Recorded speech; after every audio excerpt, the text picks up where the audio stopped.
If you like audiobooks or audio shows, check out a free trial of Audible. Just click the link in the description. Welcome to Mindshock True Crime. This is your host, Bruce McGuire. Today we are taking a look at the infamous and brutal 1991 Austin yogurt shop killings. And this is a case that I actually was not aware of until it was requested on Mindshock.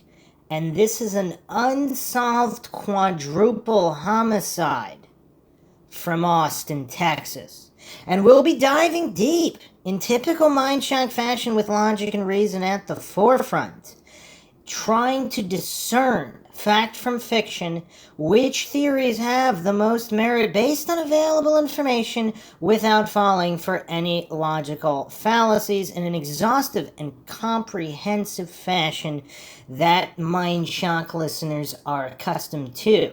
And that's, of course, why we get so many requests for so many cases, because in the mainstream media or on other podcasts, they seem to be just cursory overviews, brief overviews without deep dive focus and examination of all possible theories and avenues, because cases that are unsolved, I mean, that's what you gotta do, because if you weren't there, you don't know what happened. Obviously, the Mindshock motto is, the only thing we know for sure is that we don't know anything for sure. So we're not going to pretend and hallucinate we know what's more or less likely based on incomplete information. We can only do that based on variables that are clearly defined and can be verified, not opinions.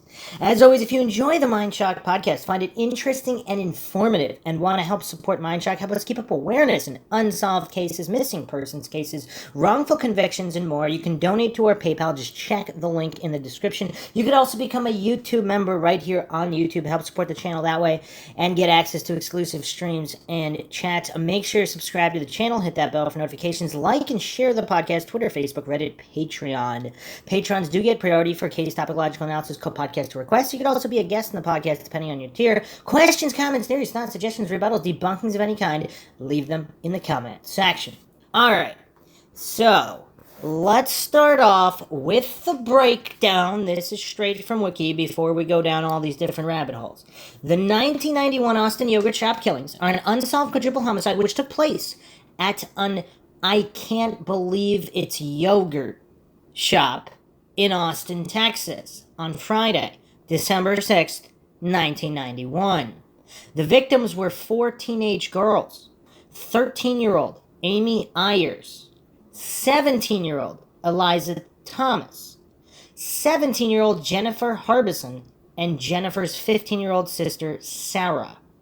Jennifer and Eliza were employees of the shop, while Sarah and her friend Amy were in the shop to get a ride home with Jennifer after it closed at 11 p.m. Approximately 1 hour before closing time, a man who tried to hustle customers in his queue was permitted to use the toilet in the back, took a very long time, and may have jammed a rear door open. A couple who left the shop just before 11 p.m. when Jennifer locked the front door to prevent more customers entering reported seeing 2 men at a table acting furtively. Around midnight, a police patrolman reported a fire in the shop, and first responders discovered the bodies of the girls inside. The victims had been shot in the head, some had been raped. A .22 and a .380 pistol were used to commit the murders, and the perpetrator or perpetrators probably exited out through a back door that was found unlocked. The organized method of operation, ability to control the victims, and destruction of evidence by arson pointed to an adult experienced in crime rather than teenagers, according to one of the original detectives on the case. Austin Police Department has DNA from an unknown male as a result of one of the rapes. A Y chromosome match for the perpetrator DNA has been found in a research database of the FBI, but it has declined to reveal the identity of the man, in accordance with the law of anonymity for donors, and because thousands of men could bear this fragment of DNA which is unable to identify individuals. Killings. Shortly before midnight on Friday, December 6, 1991, a patrolman from the Austin Police Department noticed a fire coming from an I can't believe it's yogurt shop and reported it to his dispatcher. After the fire was extinguished, firefighters discovered 4 nude bodies. Each had been shot in the head execution style with a 22 cal lead bullet. Sarah's hands had been bound behind her with a pair of panties, and she had also been gagged and raped. Jennifer was not bound, but her hands were behind her back. Eliza had been gagged, and her hands were also tied behind her back. All 3 had been severely charred and shot in the back of the head.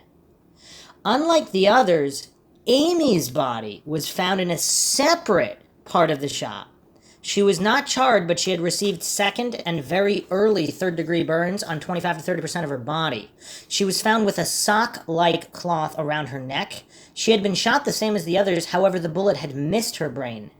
She also had a second bullet, which had caused severe damage to her brain, exiting through her lateral cheek and jawline. It is thought that the killers had stacked all 4 bodies on top of each other, but that Amy had pulled herself off and managed to crawl to a different part of the store. This is just crazy. That's just unimaginable. Sarah's and Eliza's bodies were found stacked on top of each other with Jennifer's body, which is theorized to have been stacked on top of the others, but had been disturbed when AB crawled away. Autopsy results show high levels of BTU output, which suggests an accelerant may have been used. Initial investigations had produced a large number of persons of interest, among them a 15-year-old caught with a .22, not established to be the murder weapon, in a nearby mall days after the killings. Although he initially gave promising information, after tough questioning, the detectives decided that he was trying to get himself out of the gun charge and eliminated him and 3 petty criminal friends whom he had implicated, none of whom were older than 17 at the time. Several years later, a new detective on the case theorized that the 4 teens from 1991 were credible suspects. By that time, they were in their 20s. In a string of interrogations conducted by various detectives, confessions were obtained from some of the suspects. They said all 4, Robert Springsteen, Michael Scott, Maurice Pierce, and Forrest Wellborn, had participated in the murder. No record was kept of what was said to the men in the 1991 interrogations, making it impossible to know whether the detectives had supplied information to the suspects in the initial interrogations. Man, that's terrible. So there was no record. Oh, that's really bad. Such information could be used to implicate the suspects in later interrogations if they were to reference it. 2 of the 4 were sent to trial entirely due to their self-incriminating statements. The prosecution went into great detail about the horrific nature of the crimes against the young victims, but presented no hard evidence other than the confessions. The 2 were convicted, one being sentenced to death, the other sentenced to life imprisonment because he had been 15 at the time.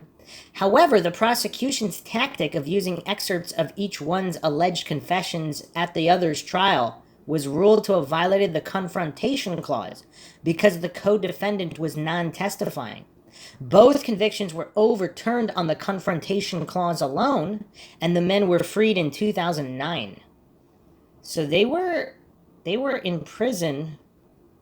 It just says several years later they got into prison. So they're in prison for over a decade, almost 2 decades, just from their confessions.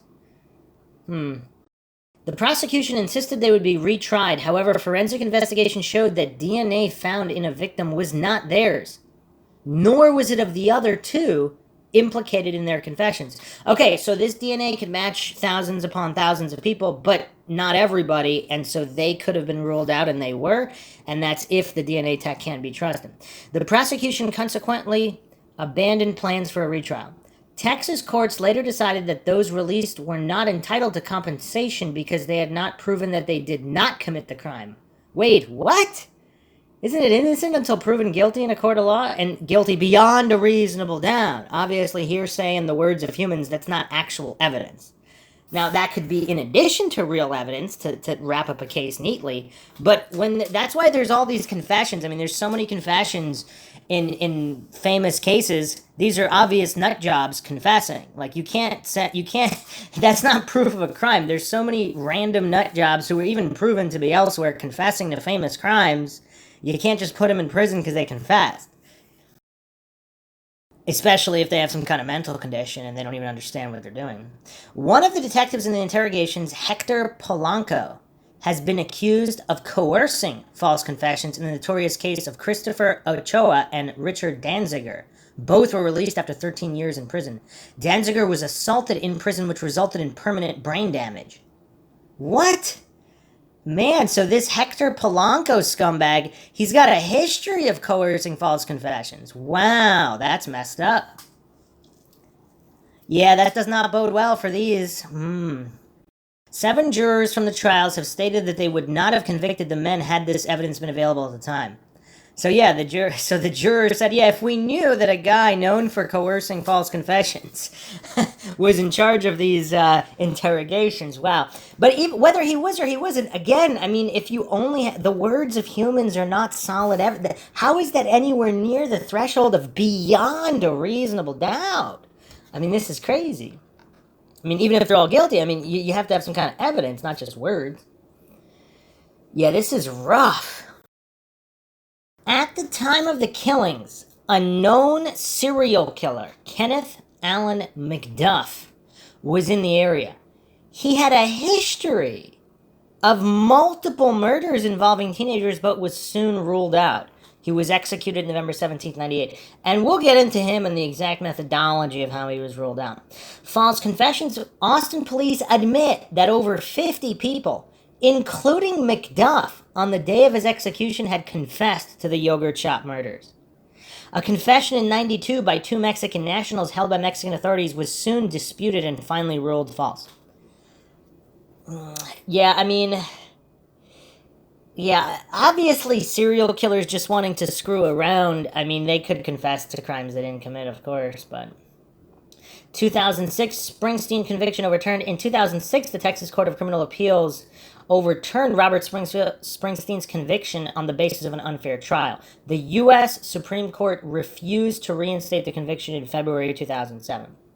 In 2008, Scott and Springsteen request DNA tests. On August 20th, 2008, the defense lawyers for Scott and Springsteen requested DNA testing of alternative suspects.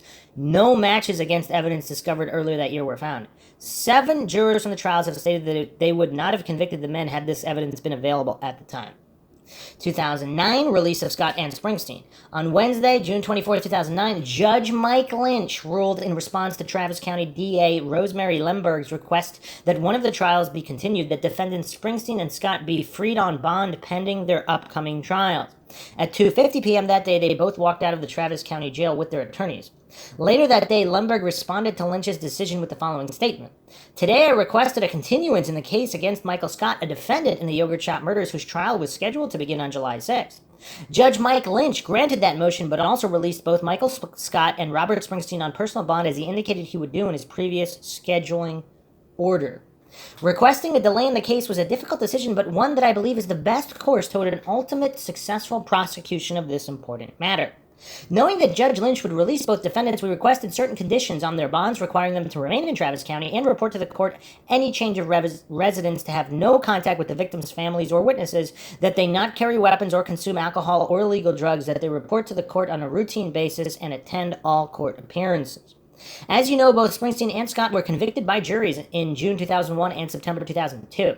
Their convictions were then overturned by the appellate court, but their statements to law enforcement were found to be voluntarily given. And voluntarily given or not, if there's no actual physical evidence, how are they guilty? Since the original trial of these 2 men, new developments in DNA technology has become available. As we prepared for retrial March 2008, we submitted various evidentiary items for what we call YSTR testing. This test looks for male DNA only and is deemed to be the most accurate test for samples that are mixtures of female and male DNA, as in this case. We sought this testing because we have an ongoing duty and responsibility to use the most up-to-date science available to seek the truth in this and all cases we prosecute. Currently, it is clear to me that our evidence in the death of these 4 young women includes DNA from one male whose identity is not yet known to us. The defense asserts that the testing reveals more than one unknown male, but the evidence present at the hearing on Thursday, June 18, contradicts that notion. The reliable scientific evidence in the case presents one and only one unknown male donor. Given that I could not in good conscience allow the case to go to trial before the identity of this male donor is determined and the full truth is known, I remain confident that both Springsteen and Scott are responsible for the deaths at the yogurt shop. but it would not be prudent to risk a trial until we know the nature of involvement on this unknown male. So none of their DNA is present. There's no actual physical evidence against them. The actual DNA and physical evidence is of somebody else, but he might not be responsible. The DNA, the nature of involvement of the guys whose DNA who's there is unknown. Yet these other guys are somehow guilty. Wow, what a sham. And even if they are guilty, again, this is still a sham because where's the evidence? My office and the Austin Police Department remain committed to these cases. Their further investigation will continue to be a priority. My commitment to the victims, their families, and the community is that we will not give up until all of the people responsible for these terrible and tragic murders are brought to justice. On October 28, 2009, all charges were dismissed against Scott and Springsteen. 2010, the death of Maurice Pierce. On December 23rd, 2010, Austin police officer Frank Wilson and his rookie partner Bradley Smith conducted a traffic stop on a vehicle driven by Maurice Pierce in the northern part of the city. After a brief foot pursuit, Pierce struggled with Wilson before removing a knife from his belt and stabbing Wilson in the neck. Wilson, who survived his injuries, subsequently pulled out a gun and shot and killed Pierce. Maurice Pierce has been identified as one of the 4 teenage suspects in 1991, and who was later arrested after new interrogations took place in 1998 and 99. Charges against Pierce were eventually dismissed. 2021 cold case legislation. On December 8, 2021, the House Judiciary Committee passed legislation from Representative Michael McCall giving the families of cold case victims the opportunity to petition the federal government to re-examine cases older than 3 years. 2022 DNA results. February 5th, 2022, it was announced that advanced DNA technology was bringing investigators closer than ever to solving the crime. And we'll get into that as well. All right, so that's the general overview here. So is this just a botched investigation with coerced confessions? Or is this a mix of like crazy people who may possibly have been involved in the crime and did confess? But there's just another party. The other thing is, like, the last known sightings were there only 2 people in the shop, but then, and were they seen to have left? The 2 men that were furtively, behavior was described as furtive. And so, whatever, agitated, busy, looking like they're scheming or plotting, whatever. And yet there was another guy who used the bathroom and left that back door open. So was it determined that the 2 men that were in the yogurt shop actually left? I mean, we'll get into all the fine details here, but that's just what jumped out at me immediately. There's just a lot of funny business in this case. And this is 1991, so again, like, there's not a lot of surveillance technology here in the 90s. So it's very tough.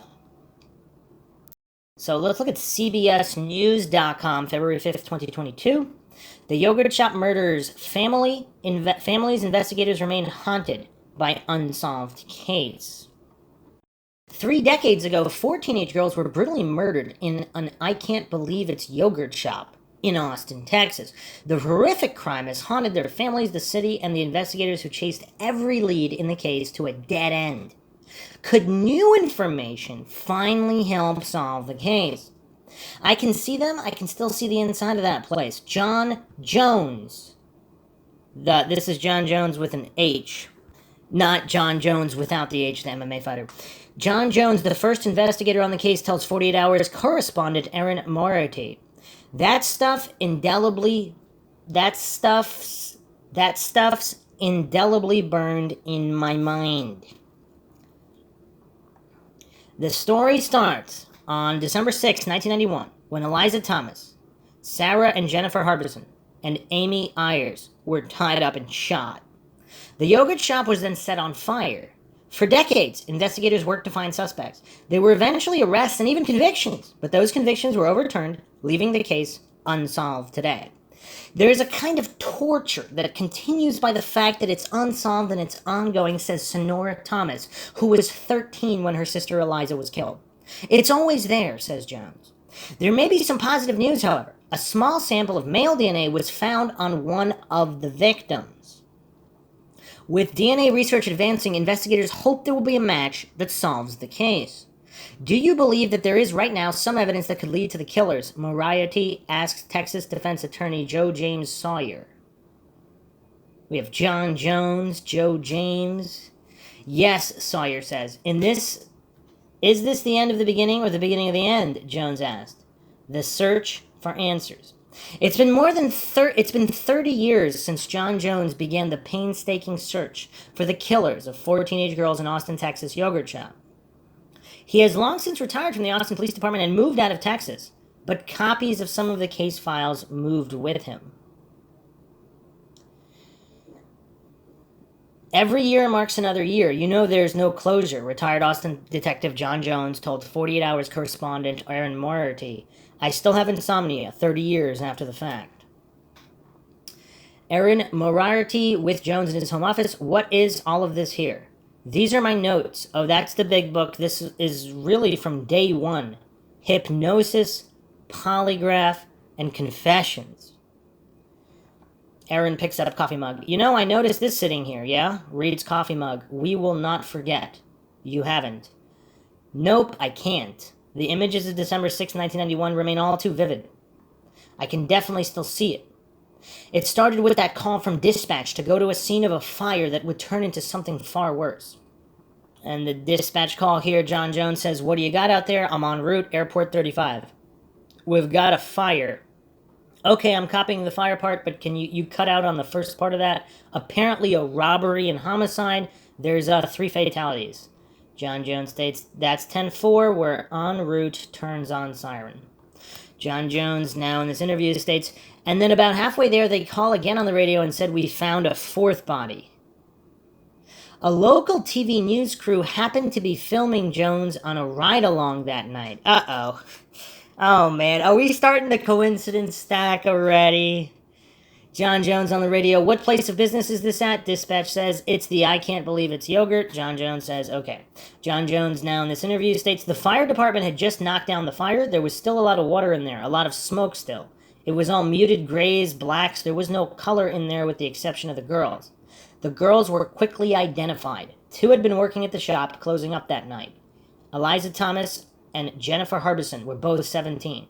Jennifer's 15-year-old sister, Sarah, and their friend, 13-year-old Amy Ayers, had met them there to head home. The 4 girls had been gagged, tied up with their own clothing, and shot in the head. Investigators would learn at least one of the victims had been sexually assaulted. The yogurt shop had also been set on fire, destroying potential evidence. John Jones states there was smoke and soot on every surface, kind of made fingerprinting kind of difficult. This was a crime like none Austin had seen before. Jones knew he needed help, and from the scene contacted the Bureau of Alcohol, Tobacco, and Firearms, the FBI, and Texas Department of Public Safety. As soon as we knew what type of guns we were looking for, that information went out nationwide. Gunshot wounds showed that 2 different types of guns were used, leading investigators to believe that there were at least 2 killers on the loose. What were the 2 guns? A .380 and a .22, and we recovered all of the rounds. The weapons, though, were not found, and a task force worked to come up with potential suspects. John Jones states they were from all spectrums. I mean, we looked at everybody, from family members to drifters. And while police tracked down leads, the families and the city of Austin grieved. The Harbison family lost their only children. Daughters Jennifer, a hardworking high school senior, and Sarah, who was enjoying sports and clubs as a high school freshman.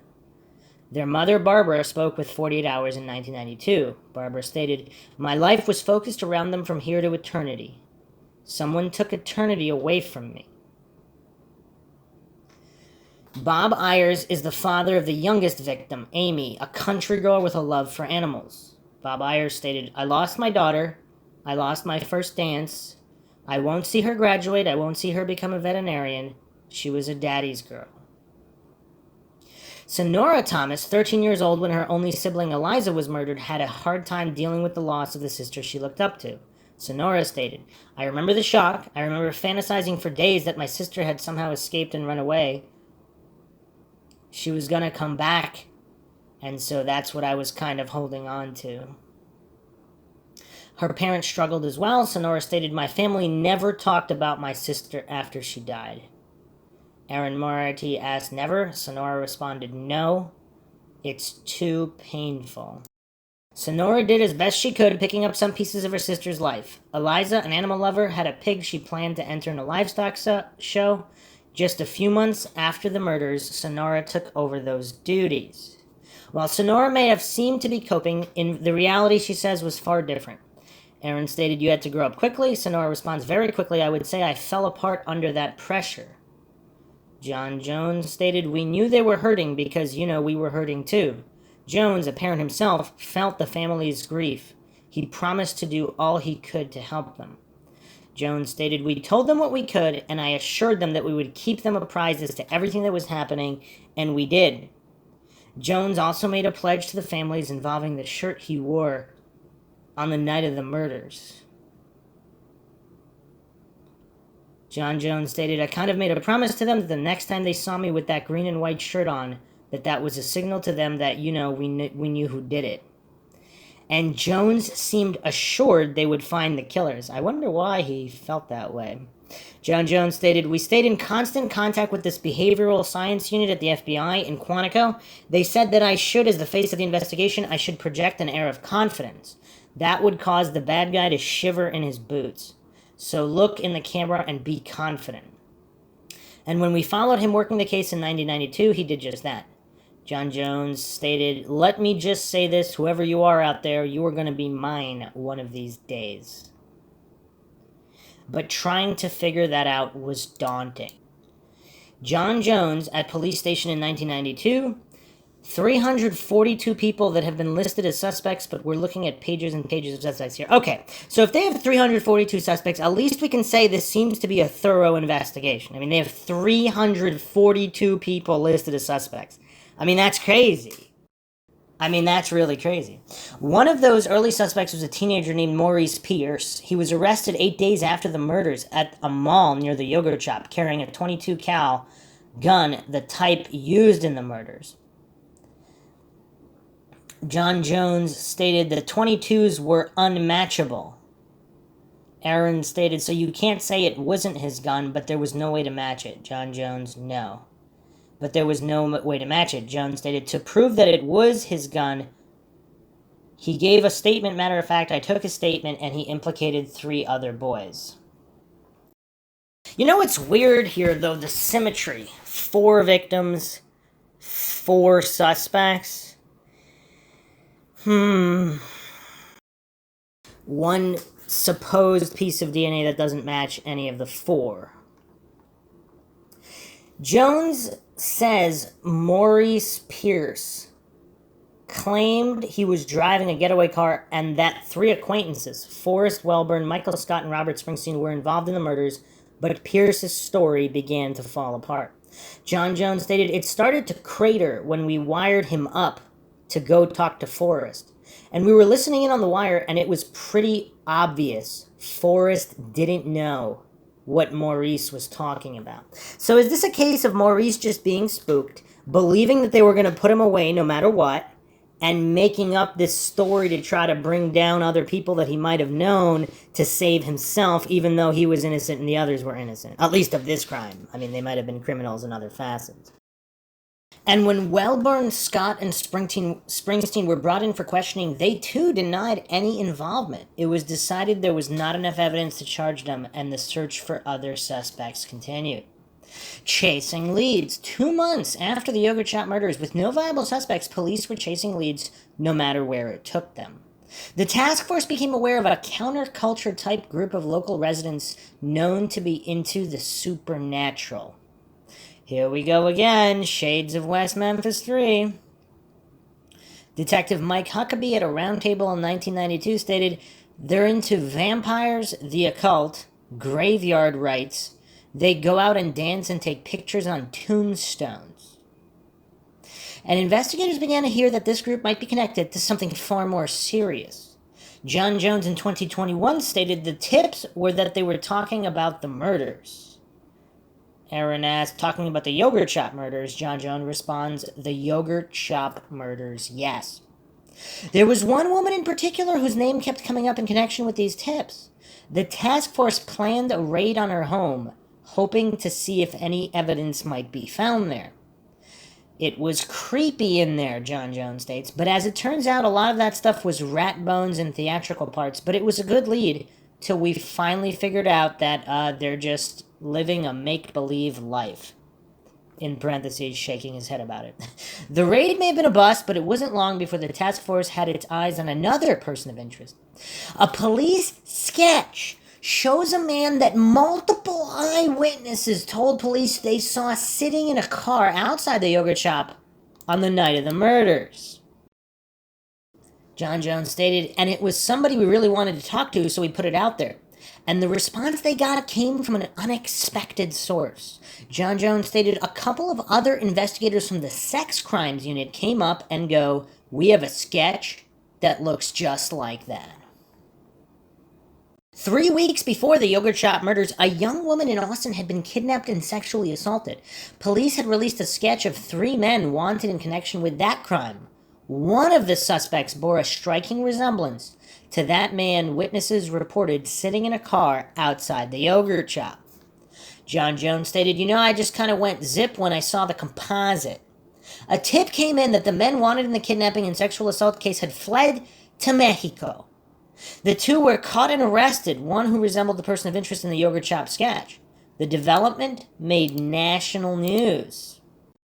In the fall of '92, 2 men wanted for an unrelated kidnapping and sexual assault in Austin were arrested in Mexico.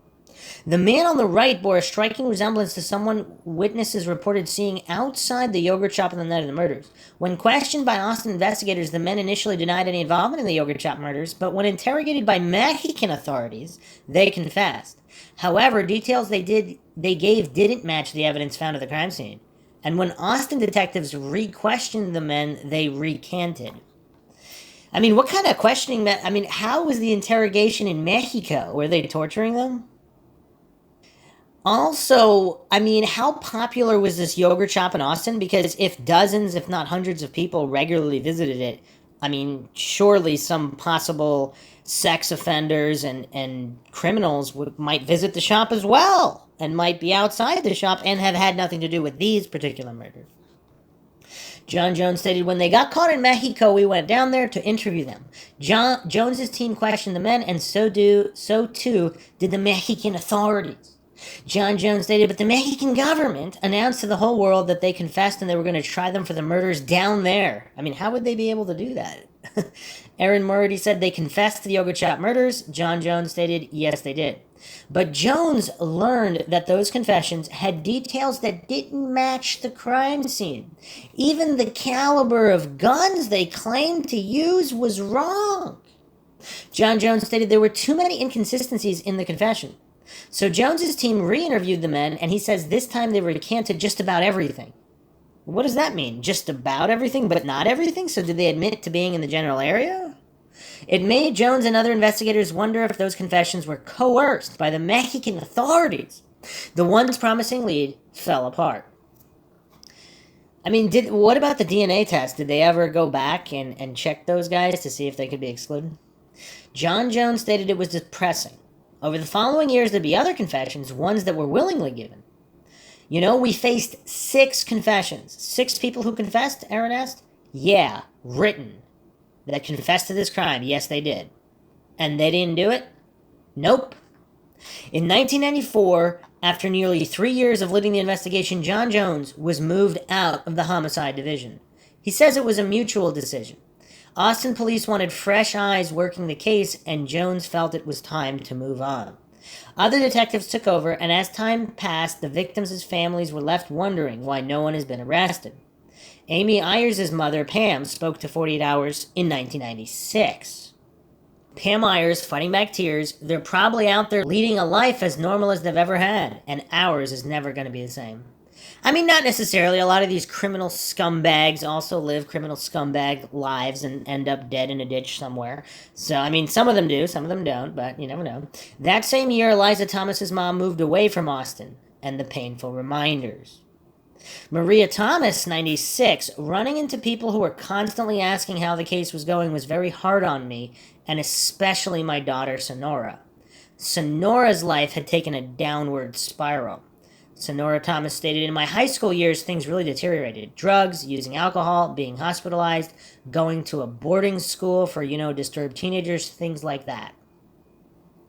The case seemed stalled until October 1999. Radio news reports some breaking news. Austin police have arrested 4 men in connection with the yogurt shop murders of 1991. There were finally arrests, but would it answer the question on the billboard that had been haunting Austin for nearly a decade? Suspects arrested. News report: after nearly 8 years, Austinites are getting some answers in the case of the yogurt shop murders. Mayor Kirk Watson, at a 1999 press conference, stated, "I want to start off by thanking y'all for joining us here today. For almost 8 years, we've all waited to hear the words that our police department is close to a point of solving a crime that has haunted our very souls. Today, we finally get to hear those words." When 4 men were arrested in the fall of '99 for the yogurt shop murders, a relief was felt citywide. Mayor Kirk Watson at a press conference stated, "Sarah, Jennifer, Amy, Eliza, we did not forget." The girls' families struggled to take it all in. Sonora Thomas stated there had been so many false leads for such a long time, it was hard to know how to think about it and how to feel about it. In October '99, nearly 8 years after the yogurt shop murders, Austin police announced the arrest of 4 suspects in the case: Maurice Pierce, Forrest Welborn, Robert Springsteen, and Michael Scott. All 4 men had been questioned within days of the murders, but the lack of any hard evidence connecting them to the crime meant that none of them were charged at the time. I mean, they don't particularly look like upstanding individuals, but again, that doesn't mean they were guilty of this particular crime, especially with no evidence. But there were finally names and faces to blame: Maurice Pierce, Forrest Welborn, Michael Scott, and Robert Springsteen. To the task force, they were familiar names and faces. They were the same young men that John Jones and his investigators questioned just 8 days after the murders and ultimately released for lack of evidence. John Jones stated, "I was confident and remain confident to this day that we got as far with them as we could then. But that doesn't mean that there wasn't something developed later that would cause them to actually go out and arrest them. So I was going, yes, good job. I was ready to dig out the hideous green and white shirt. But before that shirt would come out of the closet, the one he promised the girls' families he would wear when the case was solved, Jones wanted to know more about what led to the arrests." Joe James Sawyer stated there was no physical evidence. Nothing. Joe James Sawyer was appointed as Robert Springsteen's attorney.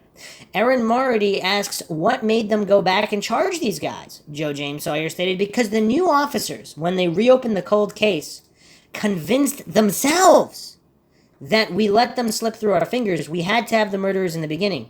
In part, they decided that because they had nothing else." That doesn't sound good.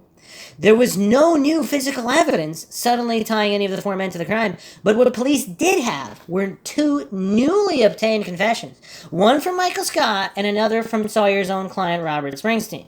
Michael Scott's confession came first. He was questioned for over 4 days. So this was a 20-hour interrogation during which Scott confessed to taking part in the yogurt shop murders. Days later, Robert Springsteen also confessed under questioning, despite both men later claiming their confessions were coerced, they would eventually be convicted. So they both technically recanted and claimed those. And these are not quick little confessions. These are 20-hour interrogation over days. So, I mean, especially if it also involved an officer known for getting false, coerced confessions. So, I mean, this is weird too, because in this tiny little room, I mean, you could see from the cam here, in this tiny little room for countless hours, just grueling. I mean, yeah, it's really rough, especially weak-minded individuals, particularly petty criminals who might believe that their best bet is to confess and cut a deal. When there's so much corruption rampant, I mean, if they truly believe their best bet is to falsely confess in order to cut a deal, or they're so mentally out of it.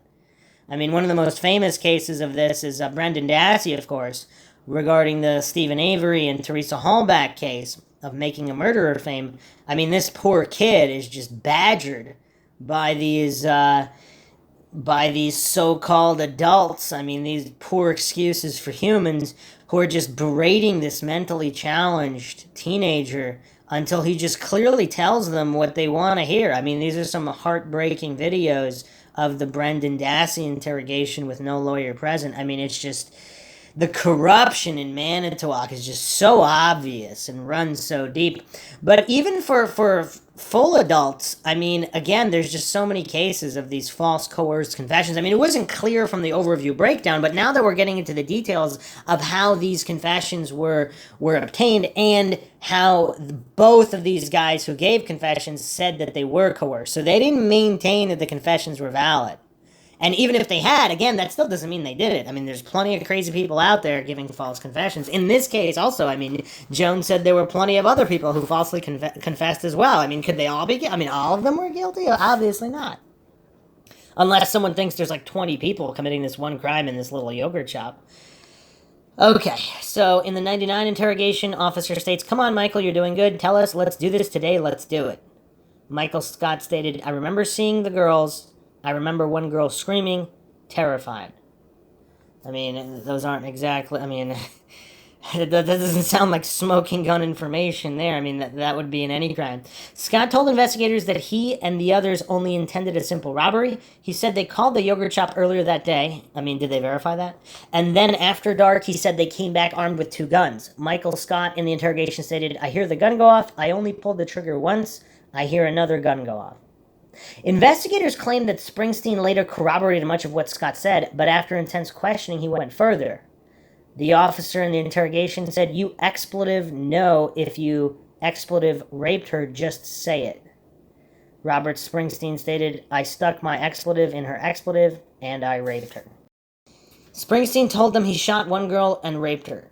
Joe James Sawyer stated he was so tired of this, he'd already been questioned, he'd already been through that mill. He thought, you know what? I'll tell you any damn thing you want.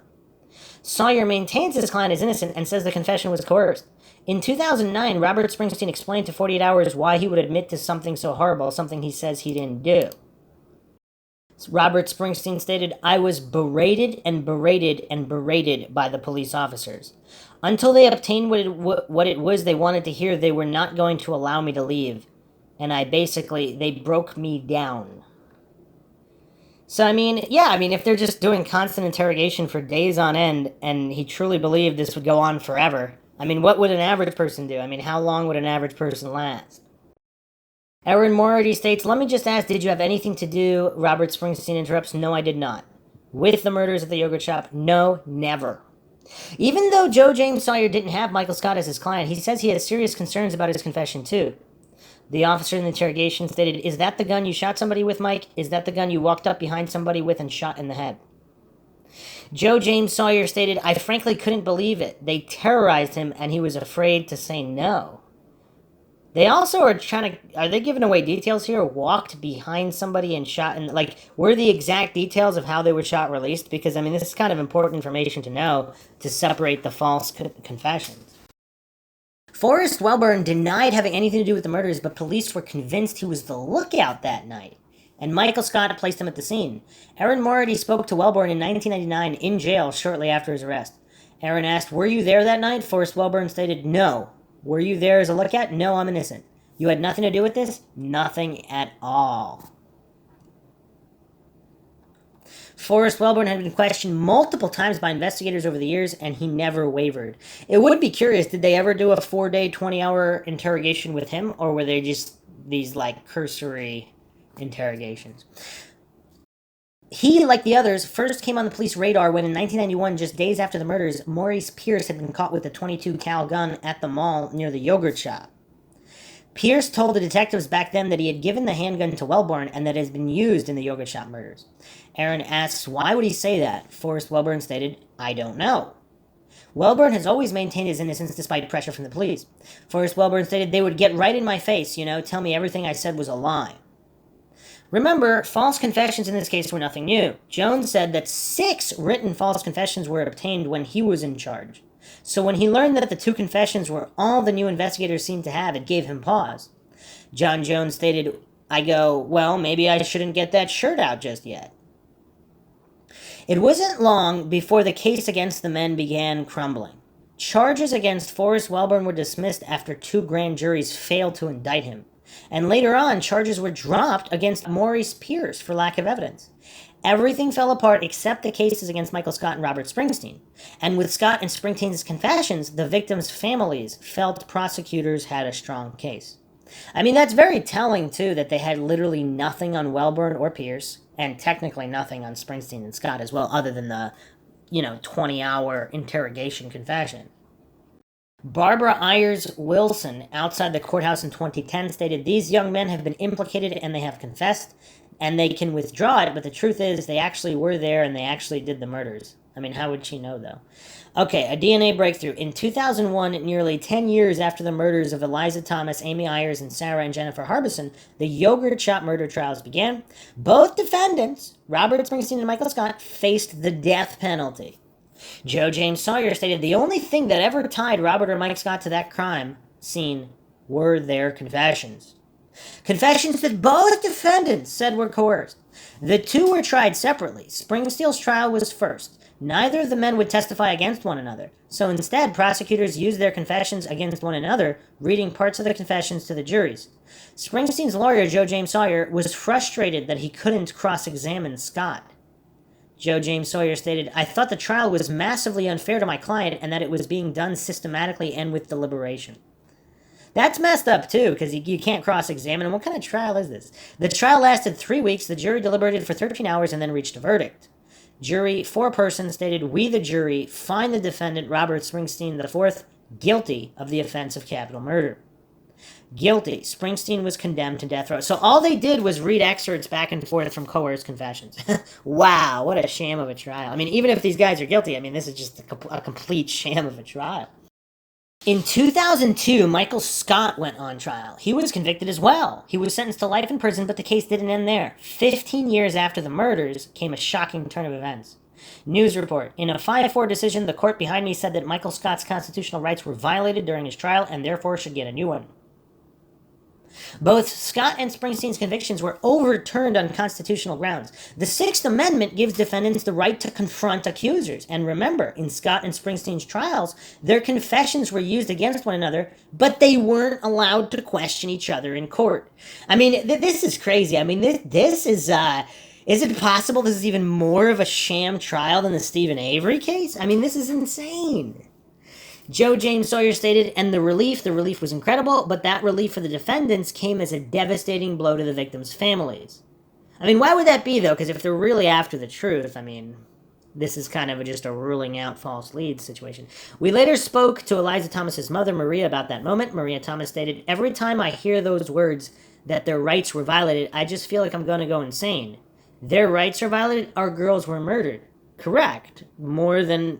people's rights are violated all the time. But the thing is, I mean, if they really want to get the real murderers, I mean, like, why would they not want to get the real guys who actually did it? Like, that's what you do by meeting the burden of proof.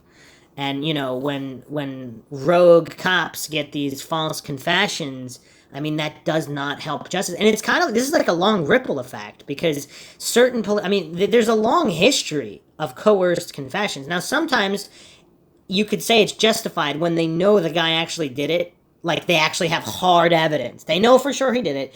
And then they also want to get a confession. I mean, who gives a crap about his rights at that point? Because if you know for sure 100% he already is the guy, then you can interrogate him for 20 hours all you want. Because you already know he's the guy. And you want to crack him for the confession. That's perfectly fine.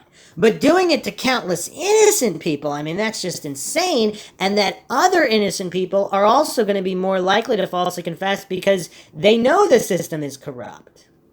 And they might think that that's their best option at the time, which, of course, that's not how you get justice. Sonora Thomas stated, "It ruins your sense of fairness. It ruins your sense of that we live in a just world." I mean, that's just making it worse, though, because when you're violating the rights of people, in addition to obviously all the violated rights of the murdered. I mean, again, the goal should be to get actual justice, not any old guys just for the sake of closure. I mean, that's another problem in the justice system. In a lot of cities and famous cases, they'll get anybody. They just want to close the case. Even though their convictions were overturned, Scott and Springsteen were not released. A new DA, Rosemary Lemberg, was determined to retry them. In an effort to find more evidence, her office had ordered DNA tests on vaginal swabs taken from the victims at the time of the murders. It's called YSTR testing and was fairly new in 2009 when 48 Hours spoke with DA Lemberg. Rosemary Lemberg stated this technology searches for male DNA only. A partial male DNA profile was obtained from one of the victims believed to have been sexually assaulted, and no one expected what it would reveal. Erin Morty stated, does the DNA match any of the 4 young men who were originally accused and 2 of them who've been convicted? Rosemary Lemberg stated, it does not. The DNA did not match any of the original 4 suspects, including Scott and Springsteen. And that's significant because Springsteen, in that confession he said was coerced, told investigators he raped one of the girls. C.C. Moore is a DNA expert and genetic genealogist whom we asked about the case and the role of YSTR DNA in criminal cases. C.C. Moore stated, it is a tool that can eliminate almost everyone. It should eliminate everybody but the suspect. Erin Morty asked, if their YSTR does not match, they did not contribute that DNA? C.C. stated, because of where that DNA was found, yes, in this case, it's very important. The DA was focused on finding the source of that DNA. She wondered if Springsteen and Scott had another partner. Rosemary Lemberg stated, I remain really confident that both Springsteen and Scott were responsible for killing those 4 girls. But why, though? If all you have are 20-hour false coerced confession, I mean, it's so weird. Like, where's the confidence coming from? I mean, is this corruption, incompetence, a mix of both, egos? Because, I mean, how stupid do they look for actually going forward with trials on nothing, like no hard evidence? I mean, is this just to save face by these corrupt and or incompetent individuals who are unfortunately part of the court and justice system? But in 2009, with no matches on that DNA, Lemberg dropped charges against Springsteen and Scott. After nearly 10 years behind bars, they were released, but not exonerated, leaving open the possibility that they could be retried at a later time. Rosemary Lemberg at a press conference, this was a difficult decision and one I'd rather not have to make. The question remained, though, whose DNA was it? Amber Farrelly stated, I know who it is. Joe James Sawyer states, the killers. Erin asked, you're convinced?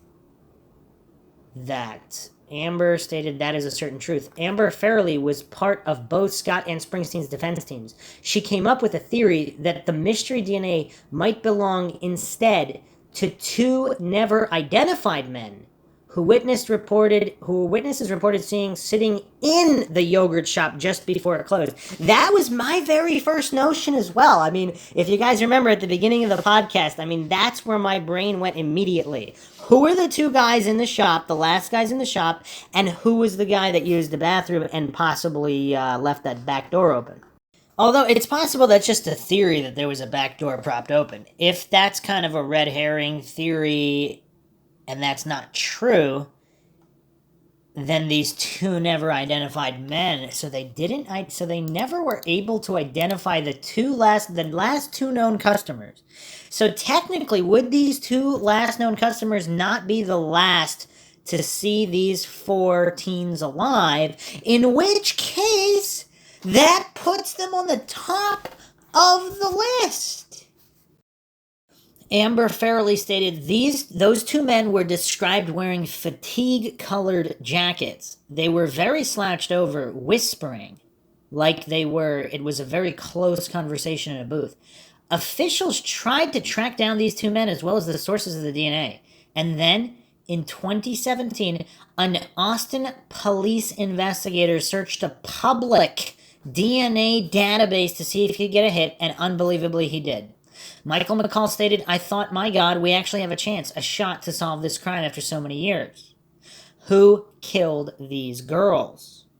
Congressman Michael McCall stated, I really thought this was it. I really thought we had a chance to solve it.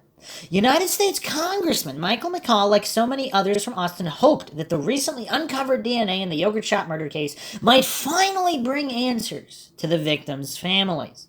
Congressman Michael McCall stated, we'll never forget that tragic day. It's stained in my memory. 25 years after the murders, the Austin Police Department went searching for a match to the YSTR DNA that had been found on the yogurt shop victim believed to have been sexually assaulted. And in 2017, they got a break.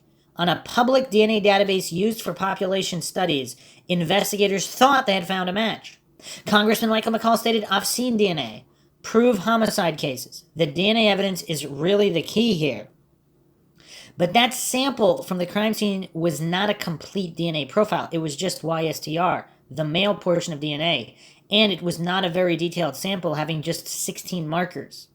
C.C. Moore stated 16 STRs is not a very powerful match. There could be millions of people with the same profile. So in genetic genealogy, we usually use 67 or 111 markers, or maybe even more. Aaron Moriarty stated, but isn't it a place to start? It is, but it's not absolute, and if there's nothing else to work with, it's certainly something to look into. Still, it seemed to be the most promising lead in years, but there was a problem. The seemingly matching sample in the public database had been submitted anonymously by the FBI. It belonged to a federally convicted offender, arrestee, or detainee, but had no name attached to it. When Austin authorities tried to get a name, the FBI would not provide it, citing privacy laws. Privacy for criminals? Congressman Michael McCall stated there are some restrictions on privacy, and so it gets into some very sort of dicey issues. Frustrated, officials reached out to Congressman McCall for help. Congressman Michael McCall stated, and so I pressed the FBI very hard. Finally, in early 2020, the FBI agreed to work with the Austin Police Department to see if further testing could be done on the YSTR DNA from the crime scene. Well, why didn't they just supply the name? What? Congressman Michael McCall, I was very excited about it, the idea that we could bring this case to closure for the families and bring those responsible to justice. More advanced testing came up with additional markers, 25 instead of the original 16. But as so often happened in this case, what seemed so promising turned into disappointment. Some of the additional markers did not match the FBI sample. In other words, what seemed to be a match was not. In a letter to Congressman McCall, the FBI explained the new results conclusively exclude the male donor of the FBI sample. As such, the FBI YSDR profile is not an investigative lead. And here's the thing, if there is some kind of cover-up involved, like if they didn't want to supply the name because the name has something to do with something, would they concoct this story and would they manufacture this narrative? Again, I'm not saying anything is true or untrue. I'm just stating there's shady situations in many different cases. Because if this guy was some kind of informant or something... But the easy thing is, though, was this guy even in the Austin area? Because if this guy is confirmed to have been locked up at this time, or, halfway across the country, like completely confirmed, then there's nothing to even talk about. But if not, I don't know. Congressman Michael McCall stated, and that was the greatest disappointment because we really thought we had it. Aaron Moriarty stated, if it didn't match that individual, doesn't it mean there's somebody out there that this DNA belongs to somebody, right? Congressman Michael McCall says, it does, and that's why we're not going to rest till we find the match. Aaron stated, how important then is this DNA profile that exists to solving the case? Congressman McCall stated, it's everything. With DNA research advancing so quickly, there is hope that one day the sample of DNA obtained 30 years ago may finally solve this case. Still, it will not erase the pain or loss of lives. Sonora Thomas stated, every year that goes by, I get farther and farther away from my sister, and I worry about losing memories. Sonora Thomas struggled for years with panic attacks and physical pain until, with the help of therapy, she realized it was connected to the murder of her sister Eliza. With a unique understanding of what trauma victims experience, Sonora wanted to help others like her and become a therapist. There's so many moments, when your heart is open, you're joyful. But there's also this loss that's always accompanying your life. Sonora found it helpful to look for ways to remember Eliza. When we got married, we had a flower and an empty chair at our ceremony. And my sister was mentioned. Compounding Sonora's pain, her mother died in 2015. Maria Thomas passed away with so many unresolved questions about the murder of her daughter. Sonora Thomas stated there's a kind of torture that comes by the fact that it's unsolved and it's ongoing. John Jones also stated, shaking his head, it's always there. John Jones is still haunted by the fact that this case is unsolved and by what he saw that gruesome night.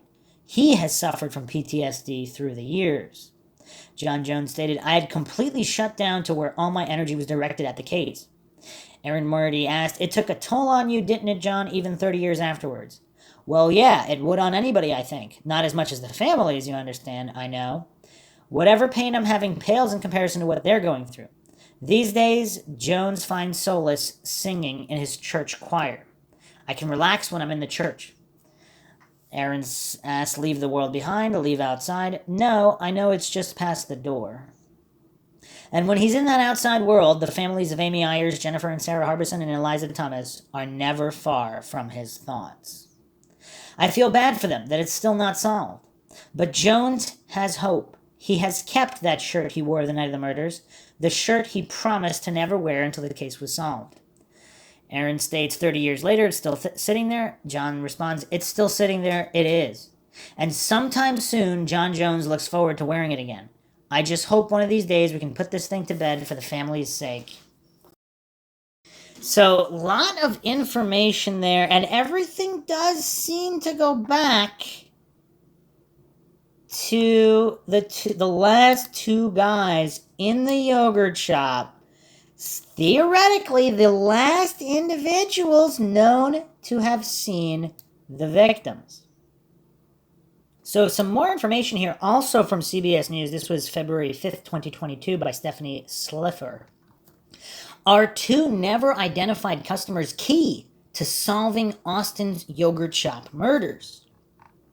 It has been 30 years since 4 teenage girls were murdered in Austin, Texas yogurt shop, and the case remains unsolved. At one point, there were arrests and convictions, but those convictions were later overturned on appeal. And ultimately, new DNA tech raised doubts about the involvement of those initial arrestees. The case has left investigators at what appears to be a standstill, but as correspondent Erin Moriarty reported in this week's 48 Hours, there's a theory that two never-identified men seen in the yogurt shop on the night of the murders may have been involved in the unsolved killings that have haunted Austin for decades. On December 6, 1991, 17-year-old Eliza Thomas, 13-year-old Amy Ayers, and two sisters, 17-year-old Jennifer Harbison and 15-year-old Sarah Harbison, were tied up and shot in the head in an I Can't Believe It's yogurt shop in Austin. The city had never seen a crime quite like it. Eliza and Jennifer had been working in the yogurt shop that night. They were getting ready to close when Jennifer's sister Sarah and their friend Amy met them there to head home. Investigators believe at least two men entered the shop and committed the brutal crime before setting the place on fire, destroying much of the evidence. John Jones worked for the Austin Police Department at the time of the crime and was the lead investigator in the case. He has since retired. Jones told Moriarty that part of the early investigation, he and his team tracked down customers who were in the yogurt shop on the day of the crime to see if they noticed anything suspicious. According to Jones, multiple customers described two men who looked out of place, sitting in the yogurt shop just before it was due to close. Neither man reported to have purchased a frozen yogurt, instead, only a drink. They have never been identified. And we did everything. We even hypnotized some folks, Jones told Moriarty. The article then goes on to mention the court cases and such. I'll skip over that because we just went over that. Continuing on here, attorney Amber Farrelly worked on both Scott and Springsteen's defense teams. She is adamant that police had it all wrong when they arrested Scott and Springsteen, Wellborn and Pierce. She told 48 Hours she believes those two unidentified customers from the yogurt shop are who police should really be fixated on. While working on Scott and Springsteen's defense teams, Farrelly was asked with sifting through old police records, including those interviews Jones and his colleagues had conducted with customers who visited the yogurt shop on the day of the murders.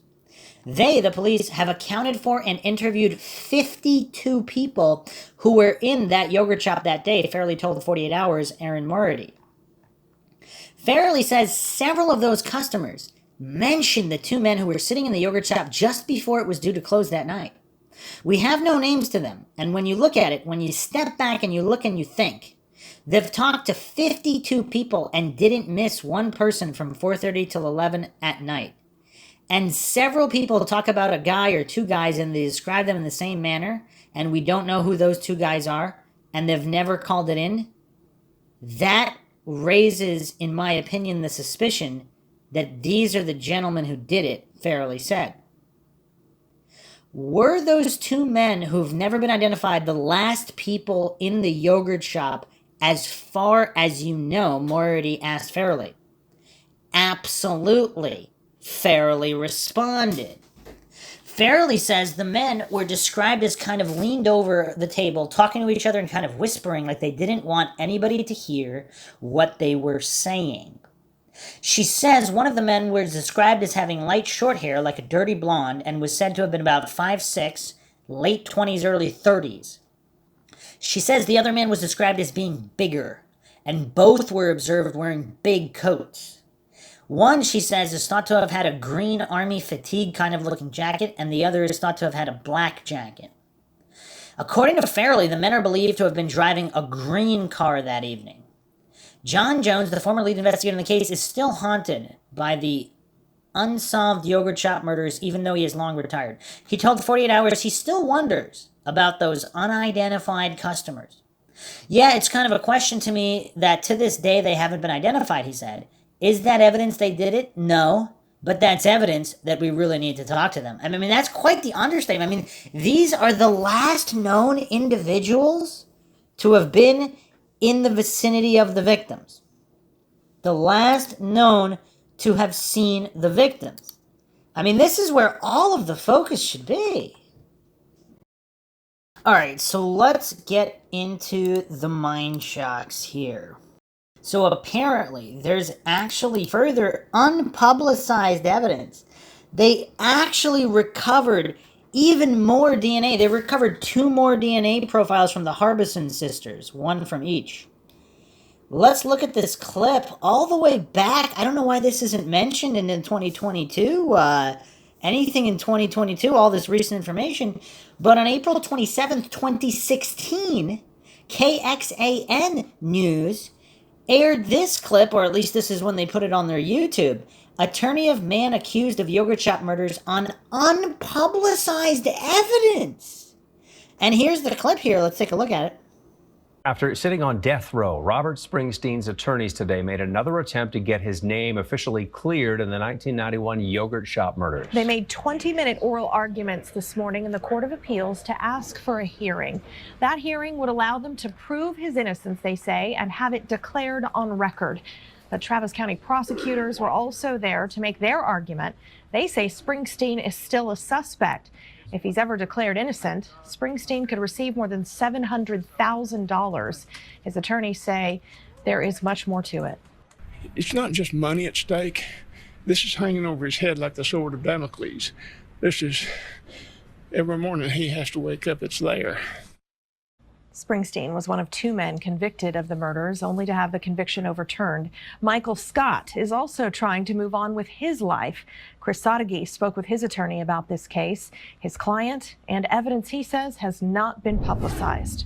Mind you, I haven't seen this in, I don't know, since '09, I guess. He dug up old files, looked through them again. But the words yogurt shop always stick with attorney Tony Diaz. But for me, not just for the brutal murder of 4 young girls, but also what happened to 4 young men. I'm 58 years old, and I don't think I've ever seen anything like this. Milestone in the defense of Mike Scott. He was there beside Michael Scott 7 years ago when he walked from jail after DNA led to dismissed charges, and there with Scott's family at Wednesday's hearing.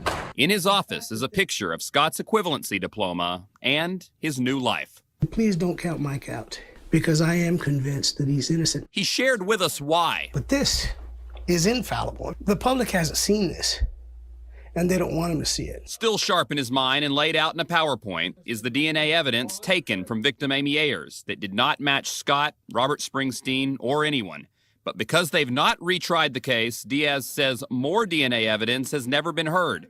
Evidence from the Harbison sisters showing 2 other profiles that also did not match known suspects. It's enough that you have 1, but here we have 3. Though charges were dropped, the DA's office still considers Scott and Springsteen suspects. Diaz thinks it's a way to avoid the embarrassment of the DNA evidence at trial and also avoid the cost of exoneration. To say that they're still suspects, yet not pursue them, is, I think, almost tantamount to an act of cowardice. Chris Sadeghi, KXAN News. We checked to see how much money the Texas Comptroller's Office has paid out to people who were wrongfully convicted. From 1992 through the 2016 fiscal year, the state has paid out $69 million. In 2015, $2.7 million was paid, and that's about the same as in 2014. The Comptroller's Office says the money comes from the General Money Appropriations Fund. So, wow. So there's 3 profiles. There's 3 DNA profiles. None of the 3 match any of these 4 guys. So, but this is weird now. So the 2 men last known in the shop, how could there be 3 profiles if there's only 2 killers or 2 perpetrators? Unless these samples are so degraded. I mean, we do have to keep that in mind. Is it, I mean, again, we really don't know, but if we take at face value that these indeed are 3 different DNA samples of 3 different individuals, I mean, is there another possibility? So there's a sample from each of the Harbinger sisters. Yeah, that's tough. That's tough. So now we have 3 different samples. I don't know what to make of that. So because there was arson involved, I mean, we'd be remiss not to possibly go over the theory that the yogurt shop owners might have wanted to burn it down for insurance money, but that obviously, I mean, is it possibly they hired some people to do this? People who thought they didn't, and these shady people, they see these teenage girls and they decide, oh, well, we're burning this place down anyway. Let's add some rape and murder to the mayhem since there's scumbag criminals. And yogurt shop owners didn't know that they were going to do that. Again, I'm not alleging any of this is true or untrue, but the yogurt shop owners did put up sizable rewards and then increased the rewards. I'm assuming the police looked into them. But just another theory I haven't really seen discussed, at least not yet. We do have a lot more to go over here. There are a few more details. Let's look at how the girls came to be in the shop and the possibility that some of them were followed.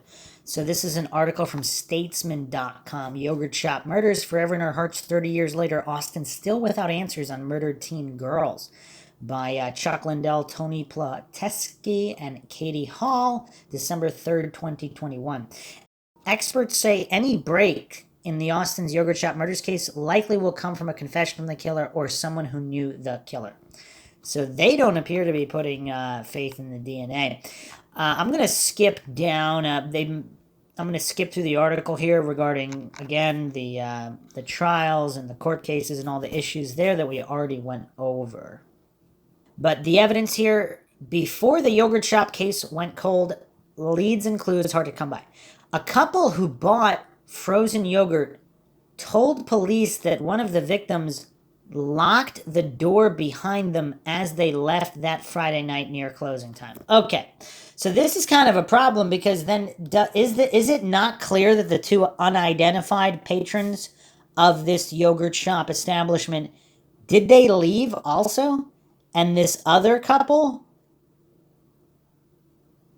left after them, or did they leave it around the same time?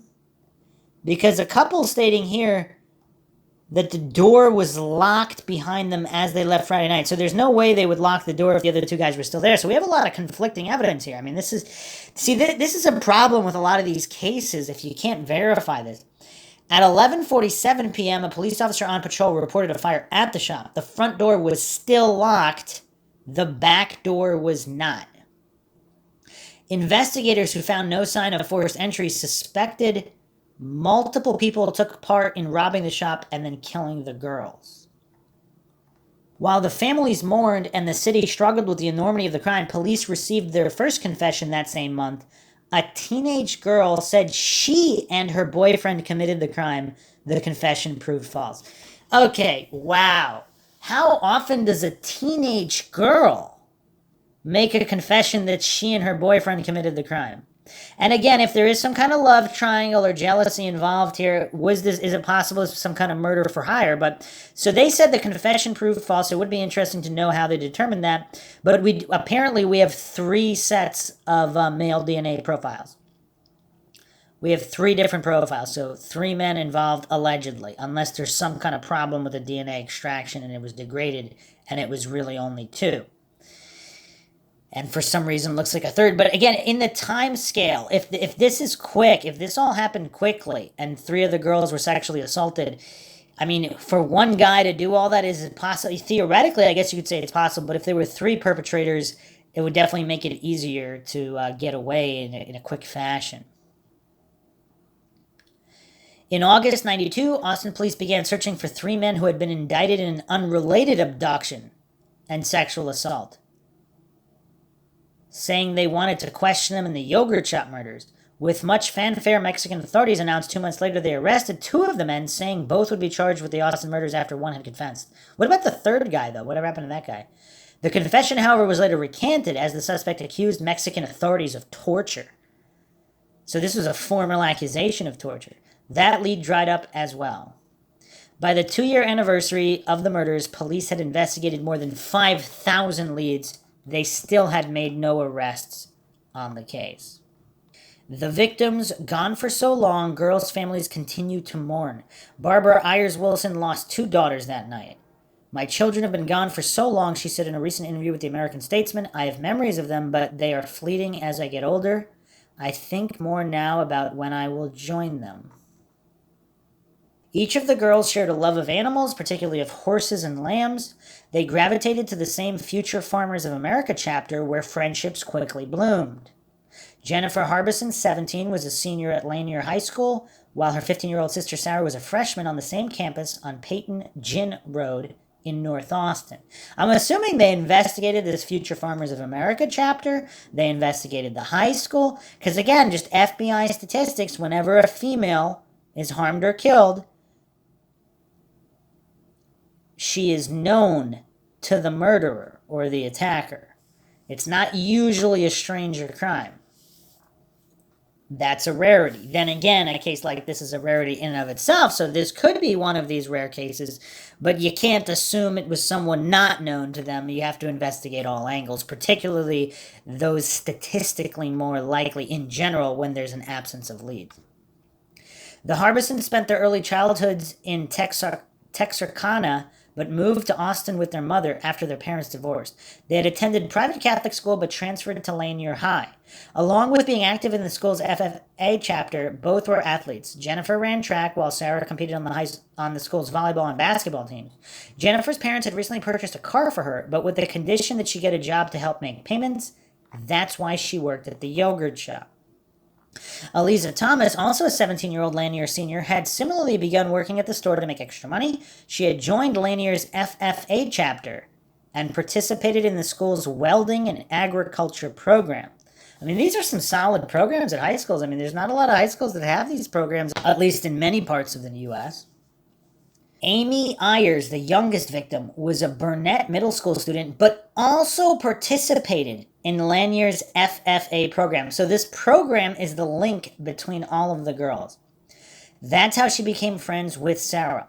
On the night of the murder, Amy was going to spend the night at the Harbison home. She and Sarah had been together at North Cross Mall and walked 10 minutes to the yogurt shop to ride home with Jennifer. Okay, so is it a theoretical possibility that someone saw them at the mall and followed them from there? 30 years later, Amy's brother and sister-in-law, Sean and Angie Ayers, still celebrate her birthday, often making a cake at home or sharing a restaurant dessert in her honor. Everybody got cheated. Angie Ayers told the Statesman recently, I think we would all be riding horses together. Would your kids be friends? Think of everything we missed. If she had gone to college, marriage, you can't get any of that back. So there's an interesting point here. 8 days after the murders, Austin police arrested 16-year-old Maurice Pierce with a .22 cal revolver at the North Cross Mall a few blocks east of the yogurt shop. So this North Cross Mall is also where Amy and Sarah had been before going to the yogurt shop. I mean, no doubt a popular hangout in 1991. So Pierce said he loaned the gun to a friend, Forrest Wellborn, 15, who had used it in the yogurt shop murders and told him about it later. Also, is it possible Maurice was being truthful and that Forrest Wellborn did tell him that, but he just made it up? I mean, 15-year-old criminals flex about stuff all the time and brag about crimes they never did. Again, we have to keep in mind, these are 15 and 16-year-olds here. These are 15 and 16-year-old mentalities, possibly younger intellectually, who are criminals. Police investigated but rejected the claim, assuming it was an attempt to deflect attention from a charge of unlawfully carrying a weapon. See, that's a good point. Again, so this is a 16-year-old. Like, what is in his 16-year-old criminal mind, possibly intellectually and emotionally younger? What would he say to try to get out of this charge? The article then goes on to, of course, document all of the court funny business and the coerced confessions and then the DNA evidence. Also, here more details. Robert Springsteen first told the detective during his 5-hour videotaped interrogation that he was never within 100 yards of the yogurt shop. Another interesting wrinkle here, in 2010, Pierce died after an Austin police officer shot him in a confrontation in North Austin after stopping him for a traffic violation. Pierce stabbed the officer who survived his injuries after years of what his family said was police harassment.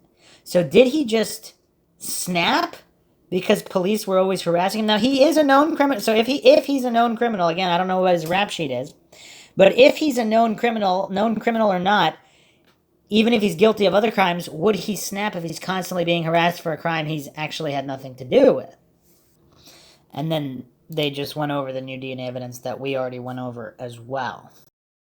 Some more info from various sources. Jennifer Harbison not only was part of the Future Farmers of America, she was actually the president for her school's chapter of the FFA. All right, let's dissect the timeline a little bit and possibly look at other suspects in the yogurt shop. So from unresolved.me, referring to the Unresolved podcast, in their write-up on their website, they have some interesting information here. December 6, 1991 was a typical gray day in a series of them. It was the second to last Friday of the school semester. The kids throughout the Austin area were already preparing for the upcoming winter break.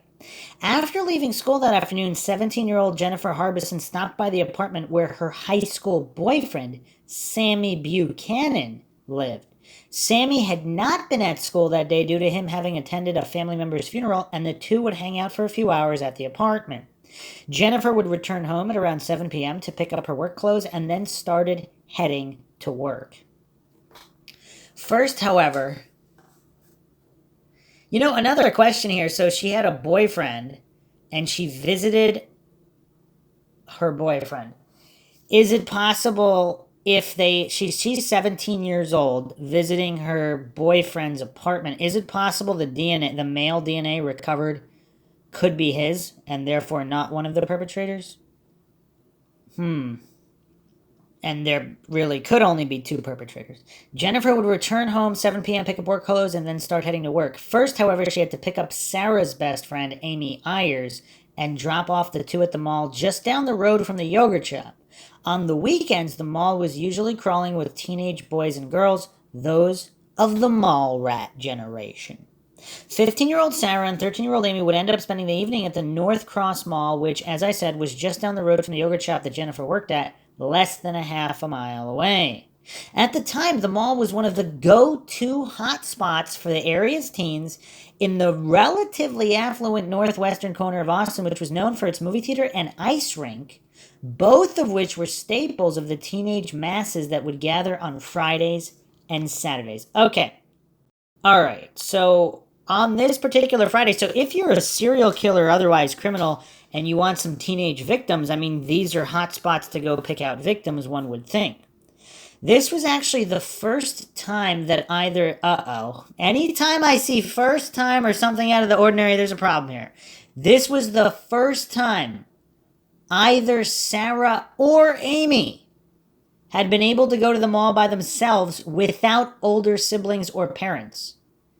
And the two were planning to have a sleepover at Sarah's house that evening, riding back with Jennifer when she got off work. Okay, again, anytime something is out of the ordinary, I mean, you have to start looking at the coincidence stack. Who else would have known that as well?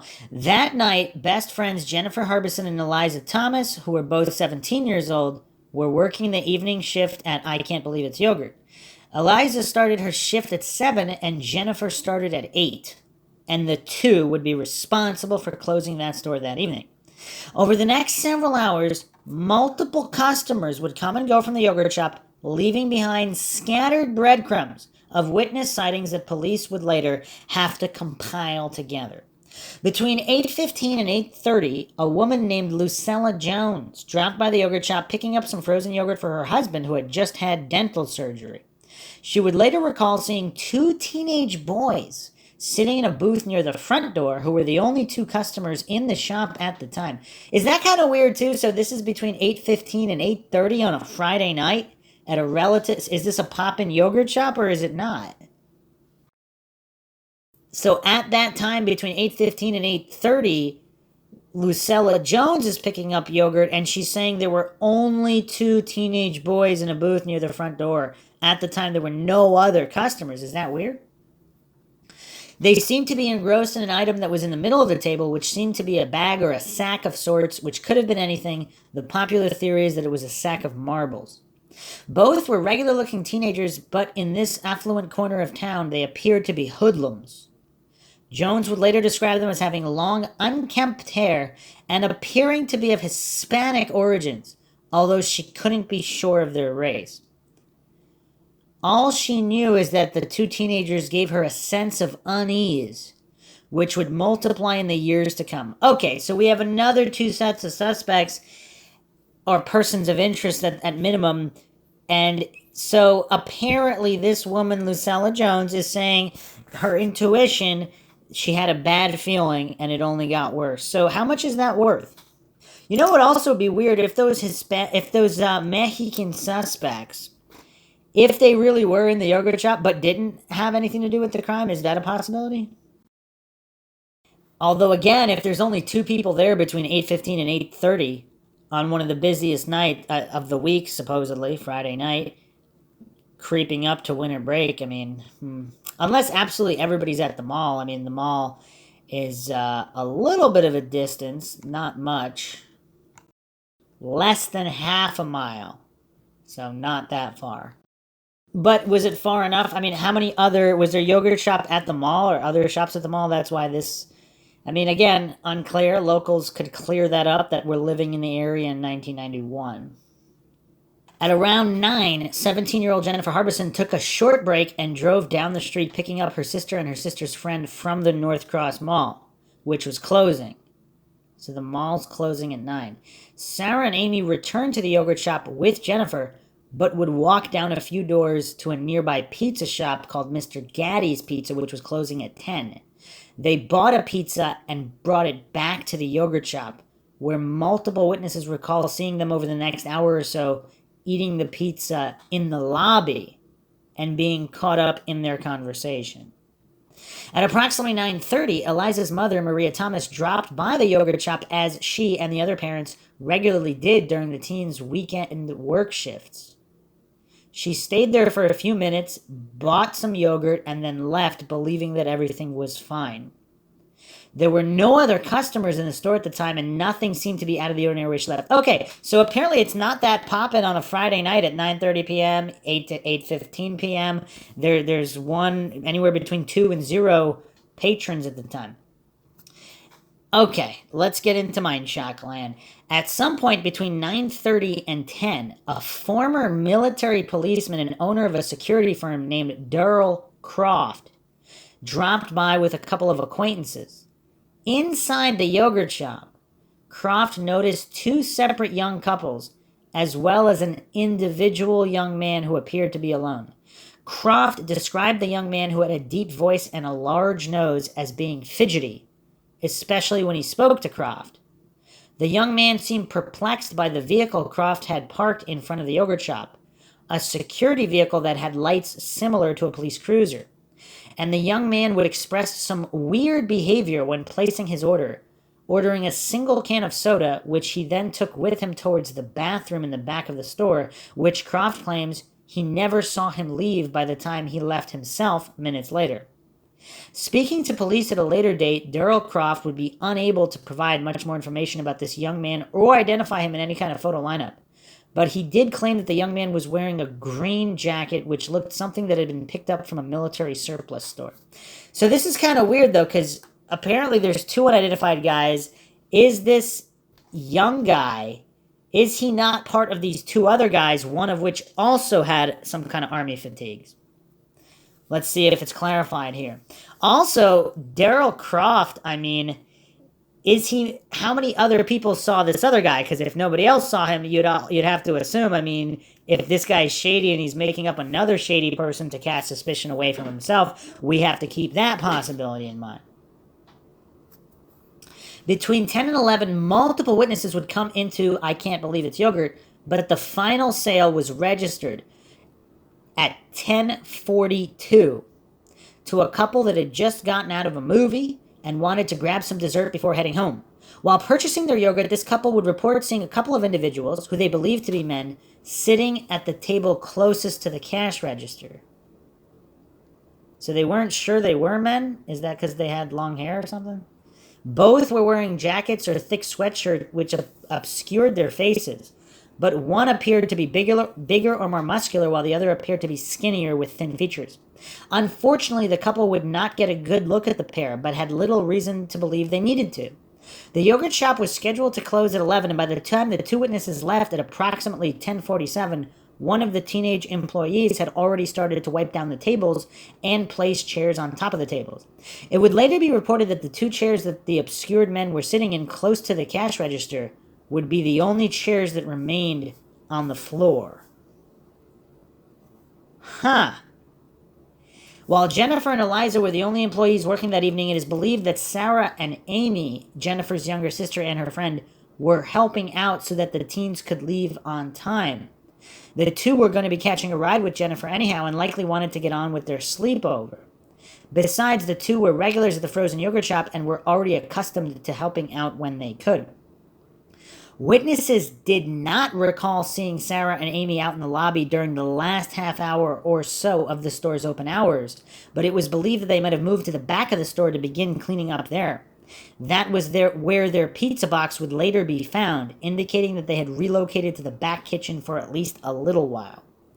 The yogurt shop was scheduled to close at 11 p.m., and as the clock continued to creep closer to midnight, the teens' parents had no reason to suspect that anything had happened to them. After all, the four girls were in the same FFA chapter at Lanier High and regularly stopped by the school's off-campus site on North Lamar Boulevard to say goodnight to the animals they were raising. Eliza was raising a pig while the Harbison sisters were raising lambs. The teens dropped by at least twice a day, once in the morning, once in the evening, and it was believed they might have dropped by the animal pens to care for them before heading home. I mean, is that a little dangerous? I guess in 1991, before any major crime in the city, I mean, I don't know. That's to be after 11 p.m. close time at the yogurt shop. They sometimes went to visit animals, just riding around at night that late. Just before midnight, Troy Gay, a young police officer with the APD that was patrolling Northwest Austin on the lookout for DWIs, happened upon the Hillside Center Strip Mall that I Can't Believe It's Yogurt was located in. Almost immediately, he noticed that smoke was coming from the yogurt shop itself and that he would call in dispatch at 11:47 p.m. Even though it was believed that this might be a simple kitchen fire, the call would spark an immediate response as not much else was going on in Austin that Friday evening. Fire crews would arrive at the location a short time later, with Renee Garza being one of the first firefighters on duty that weekend. Garza would later testify at showing up at the scene, noticing that the lights of the yogurt shop were off with a closed sign facing backward. As he approached the front door, though, he could see the blaze burning inside, with the black smoke filling in the confined space of the yogurt shop, obscuring everything in the building. As Garza and his fellow firemen prepared to move in, they popped open the front door with a crowbar, gaining access to the yogurt shop. They began battling the flames, which thankfully had been confined to a small enough location. Firefighters regarded the incident as a two-alarm fire, meaning that it was moderate enough to warrant a cautious response, but wasn't intense enough to begin spiraling out of control. Within a couple of minutes, the firefighters had started to quell the fire with water from their hoses and began to gain more visibility towards the back of the store. As the flames started to dwindle, Renee Garza's partner, David DeVal, grabbed him and pointed towards an object in the back of the yogurt shop, asking, "Is that a foot?" It was then that a horrifying discovery would be made, which would change not only the lives of everyone involved, but the city of Austin itself. Police officers at the scene made the call into authorities, eventually calling in Sergeant John Jones, who was being filmed inside of his vehicle by a local news network at the time. Even though the original call that came into dispatchers informed them that the 2 bodies had been found, that would quickly be amended to 3 bodies. And then, by the time Sergeant Jones arrived at the scene, 4 bodies. All had been discovered near the back door, with 3 of the bodies having been stacked on top of each other and then set ablaze. The 4th had been found just a few feet away, separated for some unknown reason. Even though the 4 bodies had been burned severely, to the point of being unrecognizable, it was clear that all 4 had been young women. Before being burned, they had been forced to undress and then bound and gagged with their own clothing, before being shot in the head execution style. It was unknown if all had been dead at the time they were set on fire, but that was the belief at the crime scene. Sergeant Jones, who had been the only homicide detective on duty that evening, was the first detective to arrive at the crime scene. It was now his case to handle, and after viewing the scene for just a moment, he stepped back outside to speak to the camera crew that had been filming with him that evening. He would have a hard time answering any of their questions as the severity of the crime scene began to dawn on him and the rest of the first responders. The victims would be identified as 4 teenage girls that had been inside the yogurt shop that evening: Jennifer and Sarah Harbison, Eliza Thomas, and Amy Ayers. Police were able to identify Jennifer and Eliza through their vehicles in the yogurt shop parking lot, and then Sarah and Amy through simple process of elimination. Over the next couple days, it would be reported in the press that the 4 victims had been teenage girls, which undoubtedly added to the terrifying nature of the crime. Everyone saw their loved ones in the victims, their daughters, sisters, neighbors, classmates, or even themselves. In the years to come, many people would look back at this incident, which reporters soon began referring to as the Austin Yogurt Shop murders, as the turning point for the entire city of Austin. The idea that the city itself lost its innocence that weekend remains a topic of discussion among locals, who all believe it to be true to this day. This crime was shocking to everyone in the area, but was especially shocking to the members of the Austin Police Department, who had investigated similar crimes in the past, but nothing quite as brazen or as shocking as this. Sergeant Scott Carey of the APD told reporters that weekend, "I've been on the force 10 years and lived in Austin 20 years, and this is the worst I remember." At the crime scene, it was quickly discovered that the back door into the yogurt shop had been left unlocked. That was likely how the culprit or culprits had made their getaway, since the front door had been locked and the keys later found inside. I mean, I have to interject here again. So the couple that said that one of the girls locked the door behind them, would they lock the door with the other 2 guys still in the shop? Yeah, this is a problem. This is a problem. We don't have verification on that. Also, is it possible by that point one of the girls in the back had been held at gunpoint?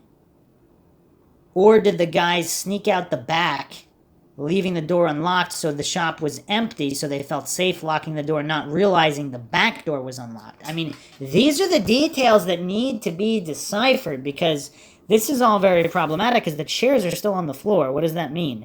The chairs where the last 2 guys were sitting, and yet there's also the testimony of the couple that one of the teenage girls locked the door behind them. That doesn't quite make sense. So the front door had been locked and the keys were found later inside. Police would not say whether or not the register had been tampered with or how, but it was later confirmed that a robbery had taken place. Following an audit, it would be determined that roughly $550 had been stolen from the yogurt shop, most of which came from the cash register itself. What does that mean? The last transaction in the register's log had come at 11:03 p.m. Uh-oh. Okay, this is weird, because in the other article, it stated it was, 10:40 something. 3 minutes after the shop was supposed to have been closed. 13 minutes after the front doors were usually locked. This transaction was a no sale, which indicated that the transaction had either been canceled or the no sale button had been pushed to simply open up the register drawer. This was likely when the shop had been robbed and had either been done by one of the teenage employees or the culprit or culprits themselves. A full-scale arson investigation would take place that weekend, which hoped to determine when exactly the fire had been started. It was reported that the fire had been started in the kitchen area, which is where the girls' bodies had been found. AFD arson investigator Melvin Stahl was tasked with investigating the fire itself, and would later state in his official report dated December 7th that the fire had started at approximately 11:42 p.m., more than 40 minutes after the store was supposed to have been closed, and exactly 39 minutes after the no sale had been recorded on the cash register. This implied that the culprit or culprits had remained in the building for about an hour before starting the fire that would end up destroying or contaminating most of the crime scene. This is absolutely terrifying because, I mean, it's so heartbreaking and heart-wrenching to even try to imagine that last hour of these girls' lives. I mean, it's tough. It would be reported that the fire had been burning so intensely and so hot that one of the victims' teeth had started to burn away. It would also be reported that the victims' bodies had started to melt into the floor of the yogurt shop, which makes it so miraculous that the firefighters were able to squash it so quickly before it spread into neighboring businesses or further destroyed the crime scene. The fire had even managed to melt some of the victims' jewelry, as well as containers of cleaning supplies and paint cans in the back storage room. However, because the firefighters had needed to use an excessive amount of water to kill the fire, a large amount of physical evidence had essentially washed away from the victims and the crime scene itself. This would cause an untold amount of damage to the investigation, but that's something we'll explore later. It would later be theorized that styrofoam cups of lighter fluid had been placed on or near the bodies, which helped light the fire and increase the spread of the flames. Styrofoam itself is or was incredibly flammable, and when set on fire would create an almost napalm-like substance, which would burn incredibly hot and stick like tar to whatever it was placed on top of. In this case, that was the bodies of 4 murdered teenagers. In the years since, it's been speculated that lighter fluid wasn't even necessarily used at the crime scene itself, since the styrofoam itself, when stacked together and set on fire, would create an effect similar to lighter fluid. The burn marks discovered on the floor of the yogurt shop, which investigators attributed to lighter fluid, might have simply been the after effects of old styrofoam burning intensely. It was believed that the person or persons responsible for this crime had started the fire knowing full well what the substances involved would do to the crime scene, indicating some prior experience with starting fires. As you can imagine, that information would impact a large chunk of the investigation moving forward. So maybe not a 15-year-old in 1991? Presumably with no access to the internet, which was in its infancy. In addition to lighting a fire to destroy whatever physical evidence had been left behind, police would learn that the culprit or culprits had done whatever they could to contaminate the crime scene.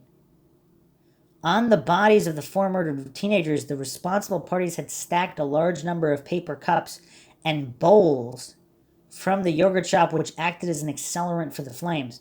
But in addition to that, police also discovered that chocolate syrup and other yogurt ingredients had been placed on or around the bodies, likely meant to mix with the blood and contaminate the crime scene. It would even be theorized that this might have been some kind of sick joke by the killer or killers. Police speculated that this crime had started as a robbery which had taken place during the closing of the yogurt shop. Investigators came to the conclusion due to the cleaning supplies that had been seemingly abandoned in the middle of the store's closing procedures. One of the rags that one of the teens had been using to wipe down the tables had been seemingly dropped and forgotten about. And the same thing had happened to one of the frozen yogurt dispensers, which were changed every night during closing. So, did the would-be burglars, or actual burglars, they came in through the back then, since the front door was locked, so they surprised and robbed them from the back door? Sergeant Mike Huckabee of the Austin Police Department verified this 2 days after the murders on December 8th when he told reporters, quote, "It appears they were closing and in the process of cleaning up. I would say they were probably killed one after the other. They appeared to be where they were shot," end quote. Despite the victims being found undressed and bound in their own clothing, it was not believed that they had been sexually assaulted, at least not in the early days of the investigation, as the autopsies were carried out by local medical examiners. As the autopsies themselves took place, DAs moved quickly to seal those reports, hoping to keep specific details from being released to the public. Despite that, though, it was publicly theorized that more than one culprit had been involved in the commission of the crime. Evidence left behind at the crime scene indicated more than one offender, which they had tried to destroy with the fire. But according to APD Lieutenant Andrew Waters, they had been unsuccessful in destroying all of the physical evidence. For example, police had learned that more than one firearm had been used in the commission of this crime, small caliber weapons, and that the fire had been started with materials found inside the store. Additionally, it was not believed that the offenders had forced their way inside, meaning they had likely been inside of the yogurt shop near its closing time, which would narrow in a timeline for investigators. police began reaching out to people in the area that might have seen or heard something from the evening in question. They were also hoping that those that had been in the yogurt shop in the hours before its closure would come forward, as they might have encountered the offender or offenders and could provide information that was invaluable to them and the victim's loved ones. Although, furthermore, if that one sketchy guy that went to the bathroom and possibly propped open that back door, if he left and he was just used by the true killers, and the true killers were not in the yogurt shop, they could have been elsewhere, and they had this guy kind of come in and prop open the back door for them. Maybe this guy then ran away and was not involved in anything further, thinking that he was just assisting in a standard burglary. And maybe he wouldn't have even wanted to assist if he knew it would be anything else. I mean, who knows? Either way, it seems like this guy was never identified anyway. In the days after this crime, Bryce Foods, the company that owned the I Can't Believe It's Yogurt chain of restaurants, put together a $25,000 reward for info leading to the arrest and conviction of those that had committed this heinous crime. The owners would even meet with the victims' families that weekend, hoping to do whatever they could to support them through this tragic time. By Monday, word had spread throughout the area, and Lanier High School, which was attended by 3 out of the 4 victims, had lost its cheerful edge. Students that had been excited about winter break just days prior now had to adjust to life without 3 of their peers, all of whom had been lost in a single vicious and unexplained stroke. Counselors met with students on their first days back to school and were greeted by a lot of anger and frustrations as these teenagers struggled to come to grips with their new reality. Paul Turner, the principal of Lanier, told the press that week, "This is something that's going to reach far. These were 2 seniors and 1 freshman, so it's going to hit a good number of kids. They will be grieving, they will be angry, there will be different feelings that they have, and we want to be ready to work with them in a compassionate, understanding way." Even though Burnett Middle School was less heavily impacted, the loss of 13-year-old Amy Ayers left a gaping hole in the hearts of her friends and teachers who just couldn't believe that she was truly gone. One of Amy's friends, 14-year-old Terry Becker, told reporters with the Austin American-Statesman that she hadn't believed the news and had gone to the yogurt shop that Saturday only to be greeted by the bustling crime scene. "When I went to the yogurt shop, it was like a hole being driven into my heart. I've lost one of my closest friends, and I'll never see her again." Like Lanier High School, Burnett Middle School had counselors on hand for the week after the murders in order to provide support that those who might need it. A vigil for all 4 victims was held that Monday, December 9th, at the St. Louis Catholic Church that all 4 girls had attended prior. More than 1,000 people showed up from the area to show support and love for the victims' families, who struggled to come to grips with this immense loss in their lives. A second vigil would take place exactly 1 week after the murders themselves at the yogurt shop itself. Those in attendance recognized a moment of silence and paid their respects to the 4 victims whose deaths were still clouded in mystery. In the days after the murders, police had been inundated with tips from the public. This was both pertinent and non-essential information from people who believed they knew something. Of these tips, police decided to narrow in on people who had been in the yogurt shop in the hours before the crime itself took place and began to arrange interviews with those witnesses. In the meantime, police began to explore the backstories of the 4 victims themselves, curious to see if any of the 4 teenagers had any kind of skeletons in their closets, anything like a jealous older ex-boyfriend or anything like that. However, there was nothing like that for any of the victims. All 4 were squeaky clean, good girls that worked hard and had promising futures ahead of them. Police could find absolutely nothing indicating any kind of connection to suspicious individuals. Whatever had happened that night seemed to have been completely random. Again, it might have started at the mall, however, or even the pizza place. As police began to extend their search for witnesses, they began to learn more about what had happened that night to the 4 girls. After several days, the Tarrant County Medical Examiner's Office finished up their autopsy and released their findings to investigators. It was revealed that the 3 bodies were burned beyond recognition. These were the 3 bodies that had been stacked on top of each other, which were believed to be the 3 oldest victims, Jennifer and Sarah Harbison, as well as Eliza Thomas. Even though their bodies had been burned severely, MEs were able to identify through dental records. In their findings, it was also revealed that the youngest victim, Amy Ayers, had been the victim found several feet away from the others.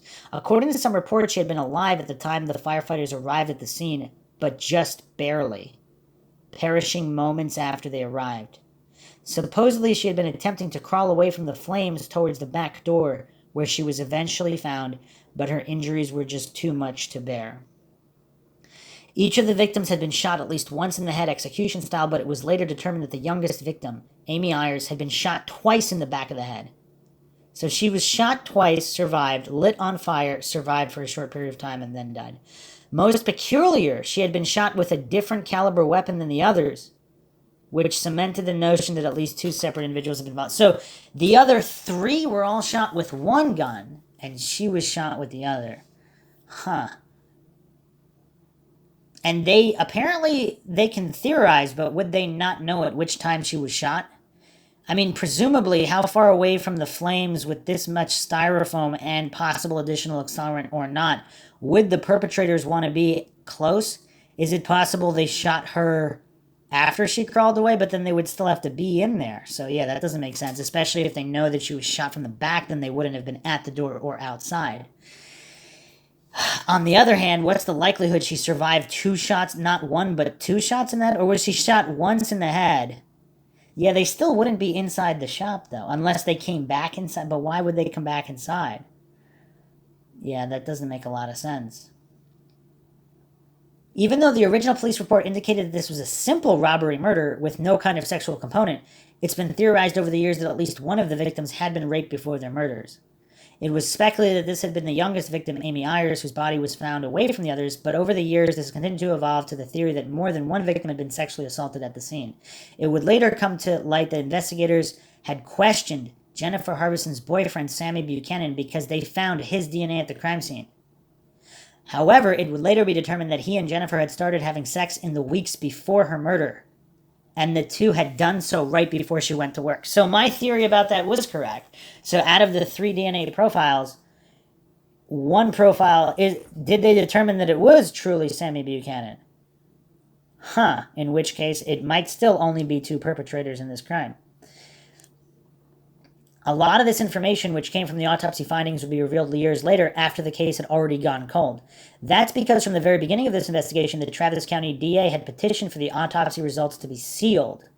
They believed that the information from the autopsy could be used to confirm or reject potential confessions, which always come flooding in after high-profile cases reach the media.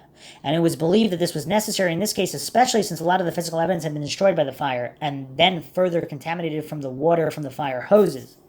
Travis County DA Judge John Wisser allowed the reports to be sealed so that confidentiality could be preserved not only for the victims and their loved ones, but also so that the investigation itself could become insulated by outside influences. He allowed the reports to be sealed until someone was arrested and charged with the murders, which would prove to be in the distant future. Okay, so we're about to have some more possible leads here. Police began to expand their search out into the local area, wondering if perhaps this crime was connected to others from the neighborhood. In the months prior, multiple robberies had taken place in the Hillside Center strip mall that I can't believe its yogurt was located in. This included multiple robberies at Suzanne's, a clothing store next door, which had been broken into approximately 8 times in the preceding months. It had become such a problem that Suzanne's had to put bars on their windows to prevent further burglaries. Okay, all right. This is just crazy. And they think it's okay for these young teenage girls to be locking up alone near midnight after all these robberies? I mean, 8 times? 8 times? Right next door? I mean, and they can't find those guys? There's no witnesses to any of those guys? Because, I mean, what are the chances it's not those guys? Sandra Tash, the owner of a pet grooming salon a few doors down, believed that the area's robberies had likely played a part in the yogurt shop murders, as it was one of the few remaining shops open in the area at that late hour. She theorized that the culprits had likely ended up there because all of the neighboring businesses were closed. Police also looked into possible connections to a murder that had taken place a few months prior. It looks like crime is really ramping up in this area. We have a murder and a whole bunch of burglaries right in that area. In that case, a woman from Buda had been abducted outside of a country western nightclub about 2 blocks away from the yogurt shop, and her body was later found. That case was still unsolved at the time, and police unsuccessfully tried to link the two together. So I actually can't find any other information here. This woman from Buda, 2 blocks away? There was also a woman abducted from a downtown car wash and killed, and the suspect was serial killer Kenneth McDuff. So we have a few months before a murder, a few weeks after another murder. Yeah, this is weird. I can't find anything at all about this case from the country western nightclub 2 blocks away from the yogurt shop. It was continuing on here, though. It was reported that investigators in Austin had reached out to officials in Las Cruces, New Mexico, where a similar crime had unfolded at a bowling alley the year prior, 1990. That incident, Las Cruces Bowling Alley Massacre, was in an episode of Unresolved last year. Explored all of its gory, tragic details, the brutal shooting deaths of multiple witnesses who had been shot in the head and left for dead. Just like in this case, the offenders had started a fire to cover up the crime by destroying any evidence, while the culprits made off with cash from the robbery. Just like this case, it remains unsolved to this day. Wow, I definitely never heard of that one. The Las Cruces Bowling Alley Massacre of 1990.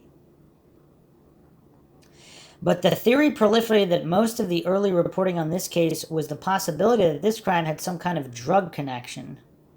Speaking to KLBJ Radio that first weekend, Sergeant John Jones, the detective overseeing the case, speculated that most of the police department agreed that the girls were robbed at around closing time and that drugs had played a part in that. He theorized that the offenders might have been high at the time because of the chaotic crime scene they left behind.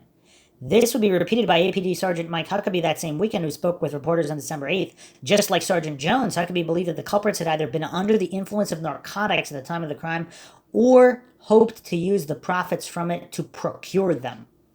Quote, "The first thing that comes to mind is crack cocaine. I've been in Homicide at a pretty good time, and this is the worst one I've seen, considering it involved 4 young ladies at the same time," end quote.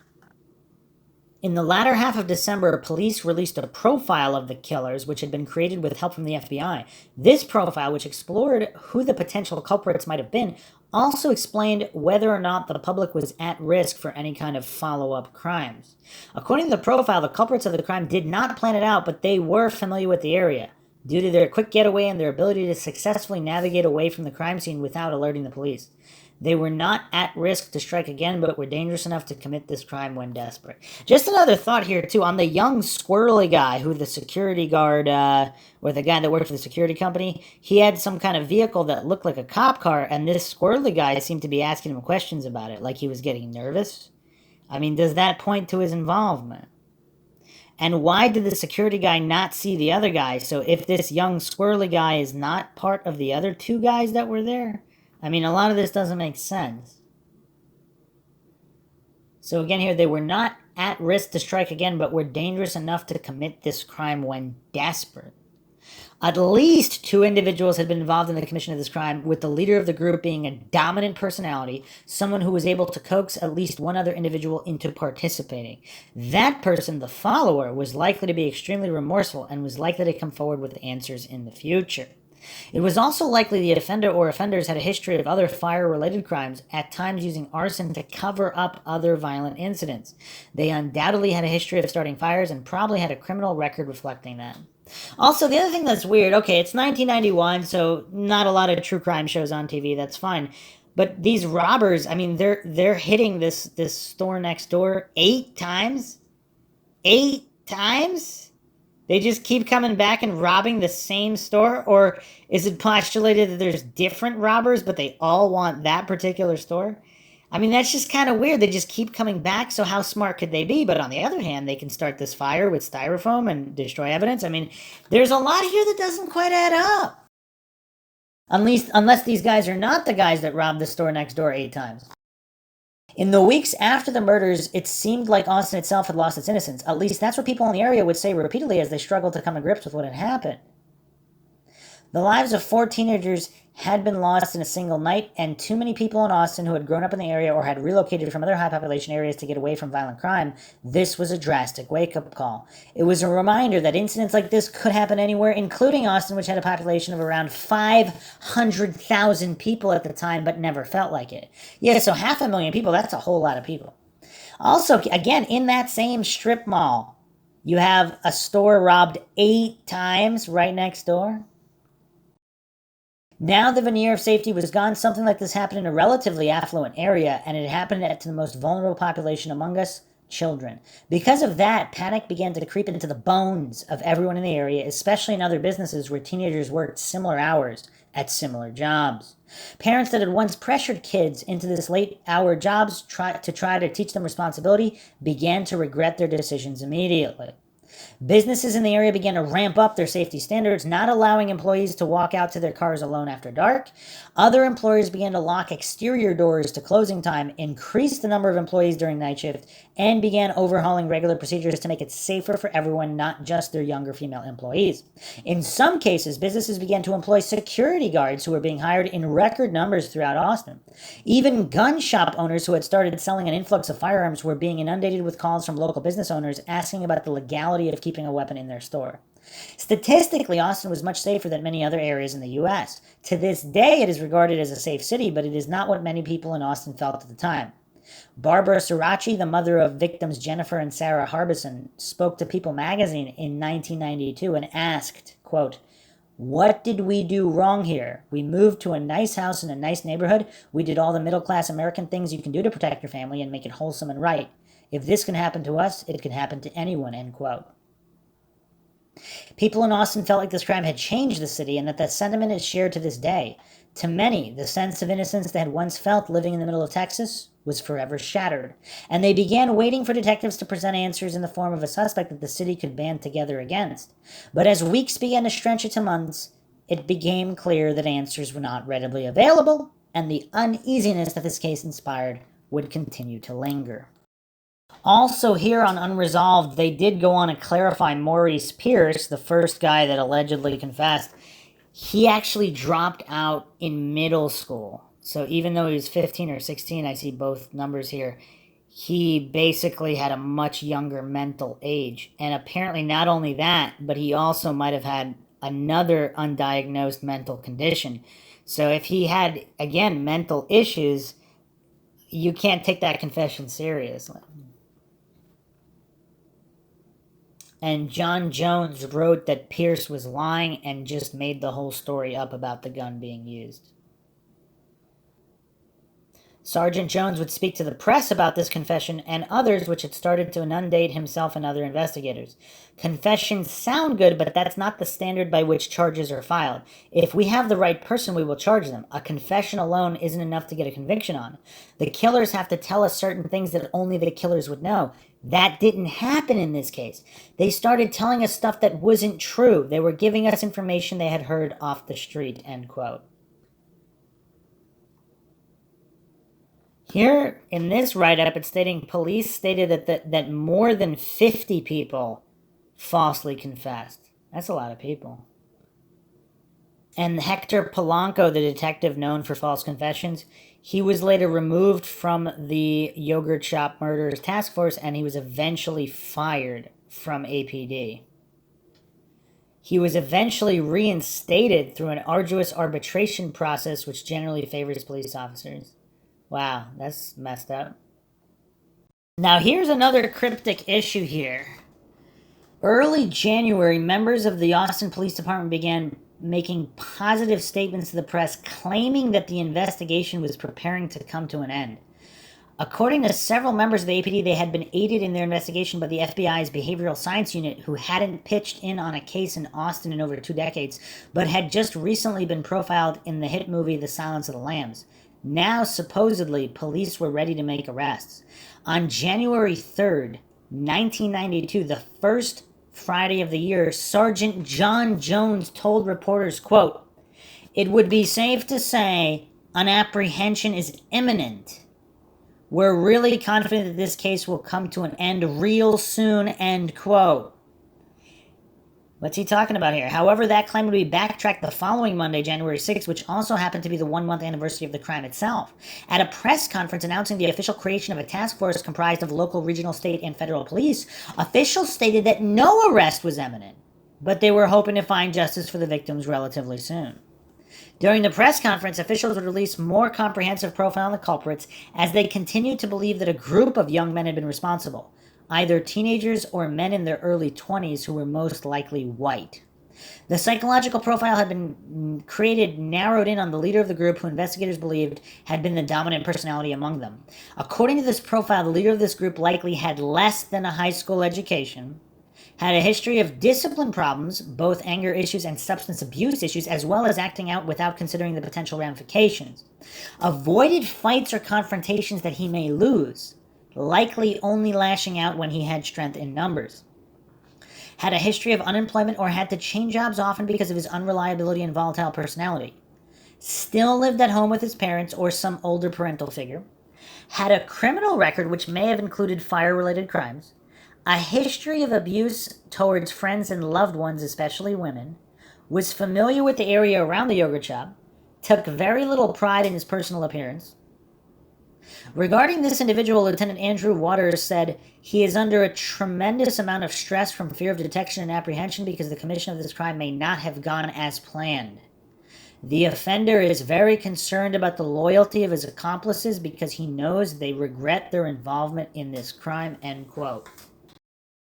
Throughout January and February, police in Austin would end up focusing a lot of their efforts on the local alternative community, people that seemed to have an interest in the occult or were self-professed Satanists. In reality, many of these people were just involved in Austin's underground Gothic and industrial movement, but because they wore black, had tattoos, and may have listened to heavy metal music at a time in which satanic panic was still very much alive throughout America, they were of extreme interest to the APD.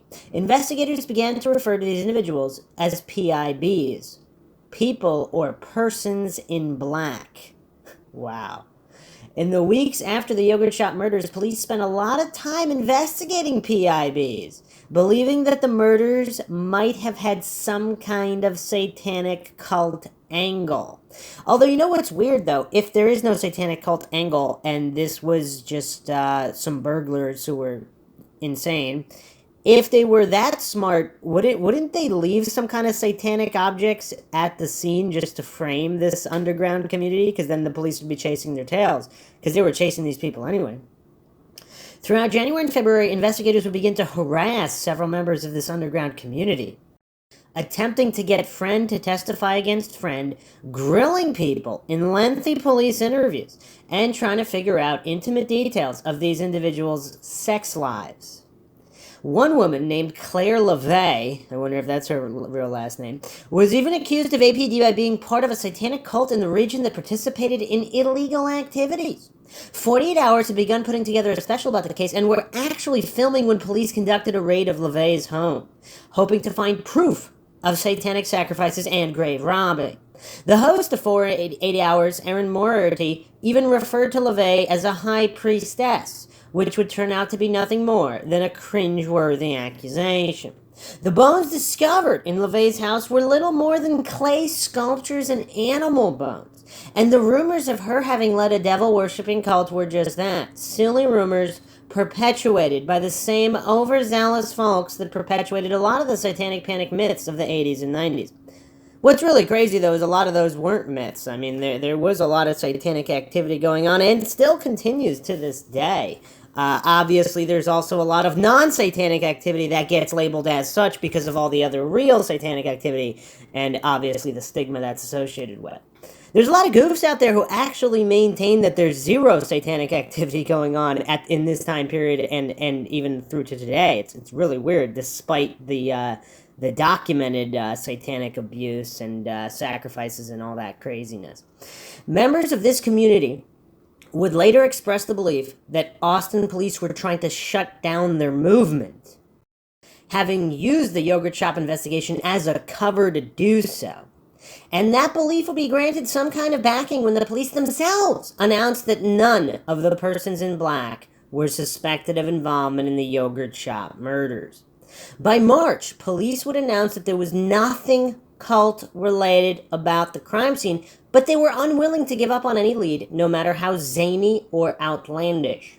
Speaking to reporters with the Austin American-Statesman, Lieutenant Andrew Waters said, quote, "I wouldn't really say a satanic tie is still in our mind, but as far as ruling it out, absolutely ruling it out, I wouldn't say that," end quote.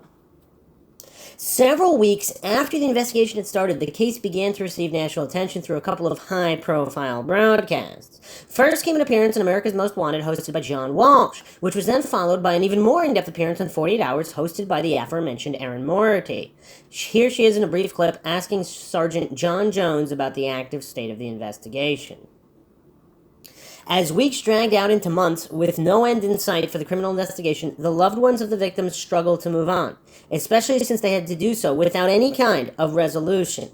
but with the gaping loss in their lives. First came what would have been Amy Ayer's 14th birthday on the final day of January 1992, which her family tried their best to celebrate. But the loss of the 4 girls continued to express itself in other ways with individuals outside of their families. For example, the FFA chapter that all 4 had belonged to at Lanier High School was now without its president and several of its members. Their duties had been delegated to other members who reluctantly stepped up into their positions on a temporary basis. Even the animals that the girls had been raising, some lambs and a pig, were now left orphaned by the loss of the girls. Other students would have to step up and care for the animals, aware that they could never explain the loss to the creatures. They were just this strange new nurturing presence in their lives. In June of '92, Jennifer and Eliza's classmates graduated from Lanier High, taking their first steps into a much larger world. The girls' absence was noted by a couple of empty seats at the ceremony, with their classmates acknowledging that even though the 2 girls couldn't walk with them, their presence would still be felt in the years to come. The loss of the 4 was impossible to comprehend for the victims' families. While Amy and Eliza's parents had other children that they could care for, their loss was felt heavily throughout those first few months as major holidays came and went. Then the major milestones, such as graduation and prom, which would have been joyous occasions but now felt empty and hollow.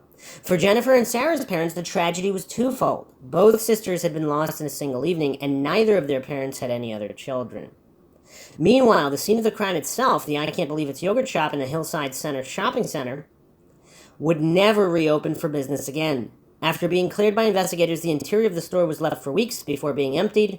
All the while, people in the area left mementos outside of the store in the form of candles, balloons, and written messages that were meant for the murdered girls. Within a week, the sign in front of the yogurt shop would be removed. What would follow was a long and arduous process of the building changing owners several times as the legacy of this crime continued to cast a large shadow over the area. In early February, a series of billboards would be erected throughout Austin, bearing the images of the 4 girls along with the question, who killed these girls? Throughout the rest of the year, the reward for information leading to the ID and apprehension of the culprit or culprits would continue to rise, first to $100,000, then to $125,000, eventually becoming the largest reward offered for any crime in the Austin area. In March '92, police began circulating a composite image of a young man who they believed had been seen in the area of the yogurt shop on the night of the murders. According to at least one witness, this young man had been seen inside an older model 4-door white automobile, which was believed to be a Chevy. This young man was described as standing roughly 5'4", weighing approximately 140 pounds, having long, straight, dark hair that reached past his neck, and being of possible Hispanic descent. How did they know how tall he was if he was sitting in the Chevy? I mean, I don't know. As soon as this sketch was released to the press, it began to draw media comparisons to a similar sketch that Austin police released just a few months prior, back in November '91, 1 month before the yogurt shop murders. In that case, 3 men had kidnapped a woman from outside of an Austin nightclub, driven her to an apartment complex just down the street from the yogurt shop, and then driven her to San Antonio, roughly 80 miles away. Throughout the entire ordeal, the woman had been sexually assaulted by the 3 men at gunpoint, and she would later describe them all to police. And this is a clearly different MO than the woman who was kidnapped and then murdered from that the nightclub a few blocks away. Because these guys didn't kill this victim. One of the 3 men was the sketch that was almost identical to the most recent one released to the press. A young man of similar proportions with long dark hair who appeared Native American in appearance but spoke fluent Spanish. Mexican authorities would later identify the individual from the composite images as Albert Jimenez Cortez, aka the Wizard. He was a member of the Mierdas Punks, a Mexican motorcycle gang, 3 of whom were believed to have committed the kidnapping and rape of the woman from Austin in November '91. The leader of this trio was a man named Porfirio Villa Saavedra, aka the Terminator, who, alongside Cortez, had acted alongside another man, Ricardo Hernandez, a.k.a. El Brujo. All had left the Austin area shortly after the yogurt shop murders and were believed to have fled to Mexico. Now, I want the exact timeline here, because if there's no exact timeline, because they kidnapped and assaulted this woman, but then they remained in Austin until the yogurt shop murders, or did they lay low and then happen to leave because of the woman they assaulted? Nothing to do with the yogurt shop murders. It was just coincidental. I mean, we need those exact details, but I mean, I guess they don't have them. I mean, they don't know the exact date they left, but they were believed to have fled to Mexico shortly after. Saavedra and Cortez were arrested by Mexican authorities in October 92 and were charged with the rape kidnapping from November 91, in addition to other crimes such as drug trafficking. Because they were Mexican nationals that were in Mexico at the time, they could not be extradited to the United States, but they could still stand trial for crimes they had committed across the border. I mean, how does that work, though? Like, what's the legality of that? However, during their initial questioning, both had supposedly confessed to involvement in the Austin yogurt shop murders, which were still completely unsolved. Because one of the men, Cortez, looked like a composite image released by police in that crime, Mexican authorities were sure that this trio had been responsible. A trial began within weeks for the rape case and some of the other charges, but neither Saavedra or Cortez would ever be charged for the Austin yogurt shop murders. Primarily because there was no evidence linking them to the crime. The composite image released by the police was just someone that had supposedly been seen in the parking lot that night, and APD had never named him a suspect, nor positively ID'd Cortez as this individual. And you know what's curious? The person who was the source of the composite sketch, I mean, you would think they would be shown a photo or even an in-person lineup of Cortez to see if they could identify him. But again, if it was poor lighting conditions in the parking lot, they might not be able to either way. But also because both men had recanted their confessions almost immediately. They claimed that they'd been tortured by Mexican police during their interrogations and had nothing to do with the yogurt shop crime. Investigators would travel to Mexico on multiple occasions over the next couple of years so that they could meet with detectives down there and interview these two men for themselves, but they were never able to find anything directly linking them to the yogurt shop murders. The two men, Albert Jimenez Cortez and Porfirio Villa Saavedra, would be convicted for other crimes but would never stand trial in this case. Meanwhile, their third accomplice, Ricardo Hernandez, would manage to avoid capture in the years to come, avoiding justice for the crimes that he and his cohorts had committed. So he was never captured? While investigators were never able to officially clear these three as suspects, they had no reason to believe that any had been involved in the yogurt shop murders. And the thing that really doesn't match, like, how did this woman escape, their victim? Were they planning to murder her and then they simply didn't? Because these Mexican gang members, I mean, if they're these hardened criminals who would commit murder at the drop of a hat, why did they not kill her? And then we do have this other crime of this woman abducted and killed at a nightclub 2 blocks away. I mean, that, again, that's a slightly different MO as well, but I mean, murder is murder here. So, I mean, again, is it possible none of these crimes are related, including the burglaries next door? Because I just have a hard time believing if the same people are burglarizing a place 8 times, I mean, would they burglarize the place next door? I mean, maybe. And then if they were planning never to return to the area, would they also add rape and murder to the list in their crime spree if they knew they weren't going to return again? But why hit that place 8 times? I mean, that almost sounds like some kind of running joke inside of a gang where it's like, oh, let's go hit this place. And then other gang members, we'll go hit that place also. Like 8 times? Like 8 times. That's kind of weird. All right. Anyway, continuing on here. Over the next couple of years, this case would begin to enter cold case territory. Police were seemingly nowhere close to cracking the case, having exhausted all of their workable leads. By all accounts, they were right back where they had started in December of 1991. But the momentum they once had behind them, as well as the public support, was gone. The truth would continue to elude them in the years to come. As the investigation carried on through the rest of 93 and into 94, change was in the air. The public was not satisfied with the overall lack of answers, and the Austin Police Department, facing pressure from elected officials, began to reshuffle the investigation as it struggled to regain its bearing after a couple of high-profile disappointments. Meanwhile, the task force, once assembled to spearhead the case, started to crumble behind the scenes. Sergeant John Jones, who had been overseeing the case from the very beginning, was soon transferred to the APD's Assault Division, a demotion in all but name. He was ceasing the day-to-day responsibility of the yogurt shop case file, but remained a consultant on the case for the foreseeable future. Despite senior officials in APD claiming that Jones had requested the change, Jones himself would dispute that, claiming that he was essentially forced out not only the case but the homicide division entirely. However, Jones himself would later admit that the change might have been for the better, as he had started to develop a serious case of PTSD as a result of working this case full-time for several months, as he had developed close bonds with the victim's family members and other loved ones. He felt a deep sense of grief, not being able to bring them any kind of resolution in the case, as did they, having been unaware of this turnover until they saw it on the news. Sergeant Jones would later describe the administrative turmoil throughout the Austin Police Department as a major deterrent to the investigation, which had been plaguing it from the start. Speaking to the Austin American-Statesman, Jones said about himself and his partner, Mike Huckabee, who had single-handedly led the investigation for more than 2 years, quote, "We did the best we could with what we had, and we didn't have much. We could get computer stuff, the community kicked in and did stuff, we got the space in North Austin for a task force office, but we just couldn't get the personnel even though we asked for it. We got stuck in petty politics," end quote.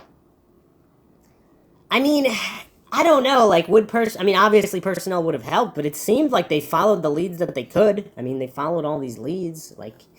In truth, this kind of dysfunction would stymie a lot of the early investigation. The APD's Homicide Division had just 6 detectives at the time of the yogurt shop murders, which was incredibly small for a city of nearly 500,000 people. That is pretty crazy, if they have almost no homicides, but apparently crime was ramping up around that time, so... Yeah, that's weird. Even though Austin's crime rate had been skyrocketing in the years before this crime, okay, so not just the months, but the years, the city hadn't invested heavily in law enforcement division, and it showed in their response to this crime. Again, how much more could they have done, though? Obviously 6 people's not a lot, but, they interviewed everybody that was there. They had, all these false confessions that they followed up with. They did, they had all these suspects. They went to Mexico a bunch of times. I'm not calling them competent in any way. It's just, what more could they have done, even if they had more people? It just seems like either the evidence is just not there, these guys got that lucky, or we're just missing a piece of the puzzle here. And perhaps the police did have the piece of the puzzle, and there's even more unreported information. Again, the police do not always disclose everything they have. So I guess it is possible they have more than that they have not disclosed, but they're just not able to connect those pieces. Meanwhile, the families of the murdered girls would experience some kind of relief that same year, 1994. The year prior, they had filed a lawsuit against the owners of the shopping center that I Can't Believe It's Yogurt was in, as well as the yogurt chain itself. They alleged that the yogurt chain had not done what it could to protect its teenage employees, and that the owners of the shopping center had not responded to the shocking amount of robberies leading up to the murders. That's a good point there. They claimed that this entire ordeal could have been avoided if either or both had dealt with their security issues beforehand. That's a good point. If they hired some security guards, what would that have resulted in? Would this crime still have happened? The suit came to a resolution in January of 1994, and the families were awarded roughly $12 million in a settlement. They would end up using a chunk of the proceeds to set up a nonprofit in the girls' honor called We Will Not Forget, SAJE, which took an initial from each of the girls' first names. Over the next several years, they would end up distributing safety material to businesses and schools throughout Texas, which aimed at preventing a crime like this from ever happening again. By the time this lawsuit came to resolution, all the families had moved out of the area, having been unable to continue living in the same houses that the 4 victims had once called home.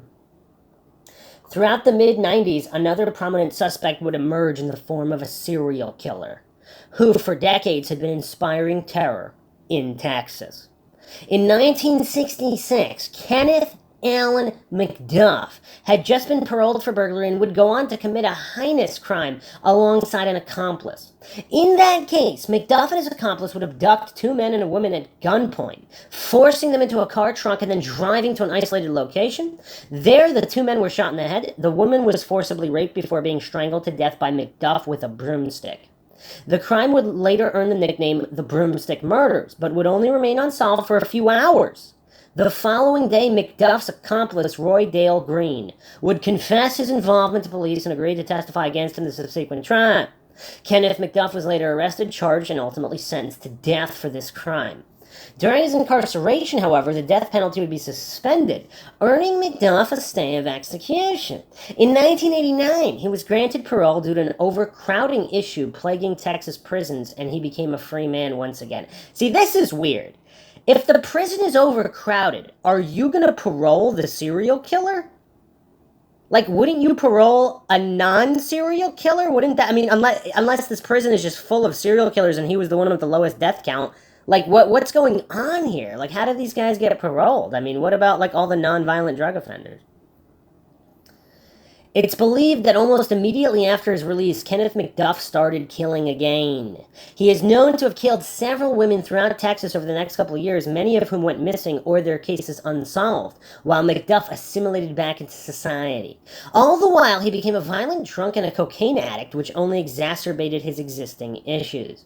McDuff lived in the Austin area, and just a couple of years after his release from prison, he would become implicated in the deaths of two women, Melissa Northrup, who he worked with, and Colleen Reed, a woman who that supposedly abducted from a car wash not too far from the yogurt shop, the same month that the yogurt shop murders happened, December 1991.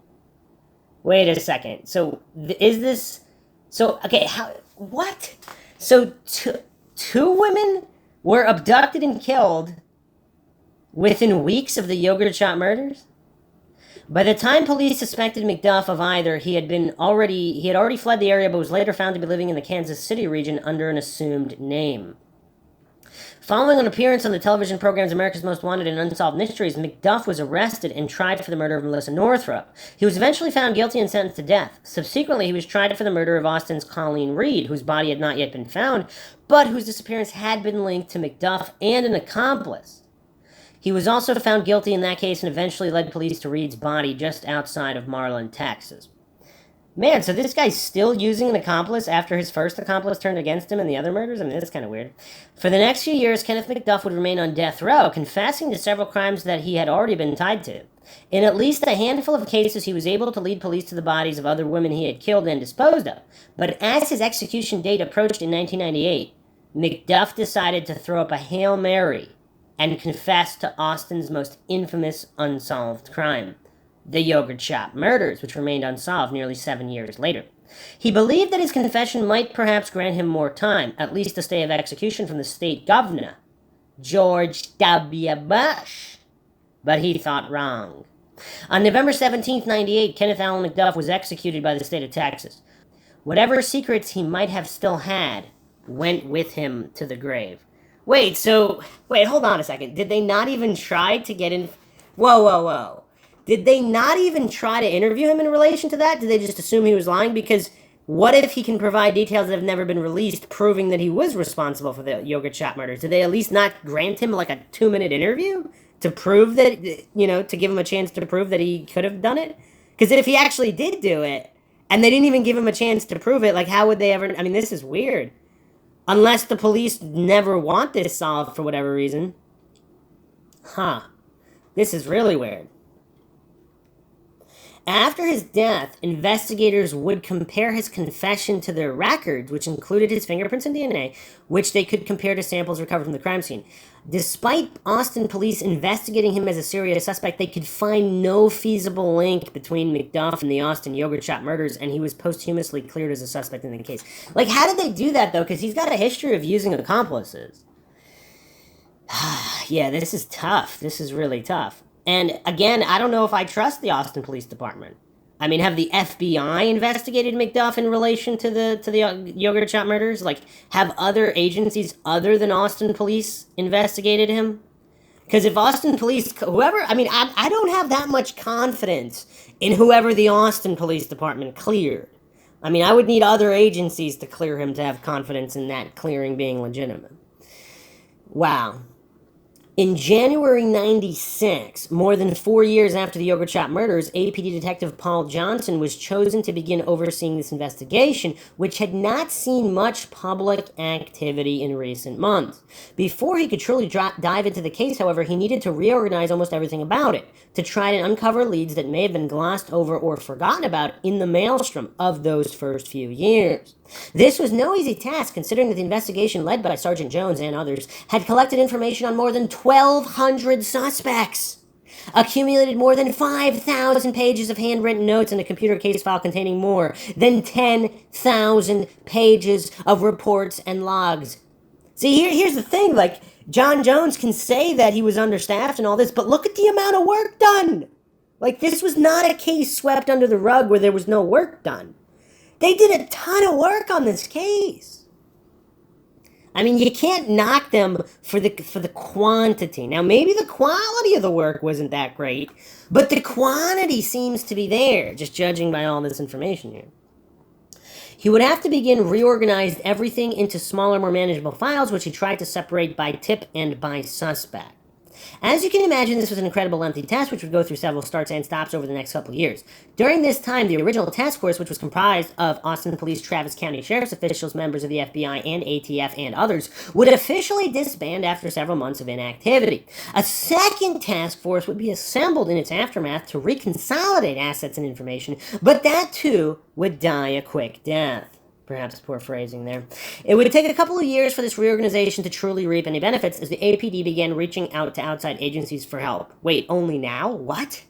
Not only the FBI and the U.S. Attorney's Office, but the Travis County DA and the Texas State Attorney General. This entire process, which was described by Austin's Assistant Police Chief Michael McDonald as a re-review, was just one of several that would unfold between 96 and 99. In August 99, it was announced that the yogurt shop murder investigation was officially relaunched due to a drop in Austin's homicides in recent years. Members of the APD Homicide Division were being tasked with investigating the area's cold cases in a new task force, the most prominent among them being, of course, the yogurt shop murders. These detectives began going through the reassembled case file with a fine-tooth comb, looking for anything that might have fallen between the cracks months, if not years, beforehand. And surprisingly, after a few weeks, they found something, which harkened back to the early days of the investigation, a supposed confession which had implicated 4 young men in the murders. By early that fall, police officials announced to the press that an arrest was imminent, but many in the region believed that this was an empty threat, similar to the promises Sergeant Jones had made back in January 92. I'm still curious as to who John Jones was talking about in January 92 when he said an arrest was imminent, and then that was never referenced again. Was it these same 4 guys, or were they different suspects? Surprisingly, though, a press conference was quickly thrown together for Wednesday, October 6th, the press conference where Austin police would announce that they had arrested 4 young men and were now charging them with the yogurt shop murders. 2 of the suspects named in this press conference had been connected to the case early on, Maurice Pierce and Forrest Wellborn. If you recall back to the episode introduction, the then 16-year-old Pierce had been arrested at the North Cross Mall 8 days after the murders for unlawfully carrying a .22 cal handgun. During the interview with Austin detectives, Pierce claimed that the pistol had been used in the commission of the yogurt shop murders, and he even implicated his friend, Forrest Wellborn, in the crime. For a variety of reasons, this confession was later discredited by the investigators working the case. Beyond this confession, nothing was linking either of the teens to the yogurt shop. Weeks later, the officer that solicited the confession, Hector Polanco, would later be accused of coercing confessions through intimidation tactics, and this was just believed to be one of those. Both Maurice Pierce and Forrest Wellborn had been cleared by detectives, who believed that Pierce had an undiagnosed mental illness that caused him to give the false confession. Years later, however, during the case's reevaluation, detectives began to dive back into this confession and found it to be incredibly enticing. Now, why is that? Is that because they had nothing else? So, they could only focus on that? And there was pressure to solve the case. They began learning more about the 2 young men that had been questioned at the time, Pierce and Wellborn, as well as the 2 other young men they claimed that they had spent the weekend with, Michael Scott and Robert Springsteen. 3 of the suspects, Wellborn, Scott, and Springsteen, had been attending McCallum High School at the time of the yogurt shop murders. If you recall, 17-year-old Eliza Thomas had attended McCallum before transferring to Lanier High, but it was not believed that she knew any of these 4 young men. All 3 attended McCallum would end up dropping out. Springsteen in December 91, just a couple weeks after the yogurt shop murders. So he continued going to school after the yogurt shop murders. Scott in 92 and Wellborn in 93. So they all continued going to school. That's kind of weird. Maurice Pierce, on the other hand, had attended a handful of Austin area schools, including a few that had treated troubled students, primarily those with behavioral issues and special needs. However, he had actually dropped out before the yogurt shop murders took place, having last attended Anderson High School as a 9th grader. This level of education, or rather the lack of it, fit in with the original police profile that speculated the leader of the group, in this case Maurice Pierce, was an uneducated and volatile youth at the time of the crime. Yeah, but again, if his mental capacity and his mental age is that low, I mean, you can't really trust any kind of confession, especially without any matching details or any other evidence. At the time of the murders, all 4 of these boys had lived in the Austin area and were connected through their friendship to one another. At the time the crimes unfolded, all were teenagers, although their culpability varied because of Texas state law.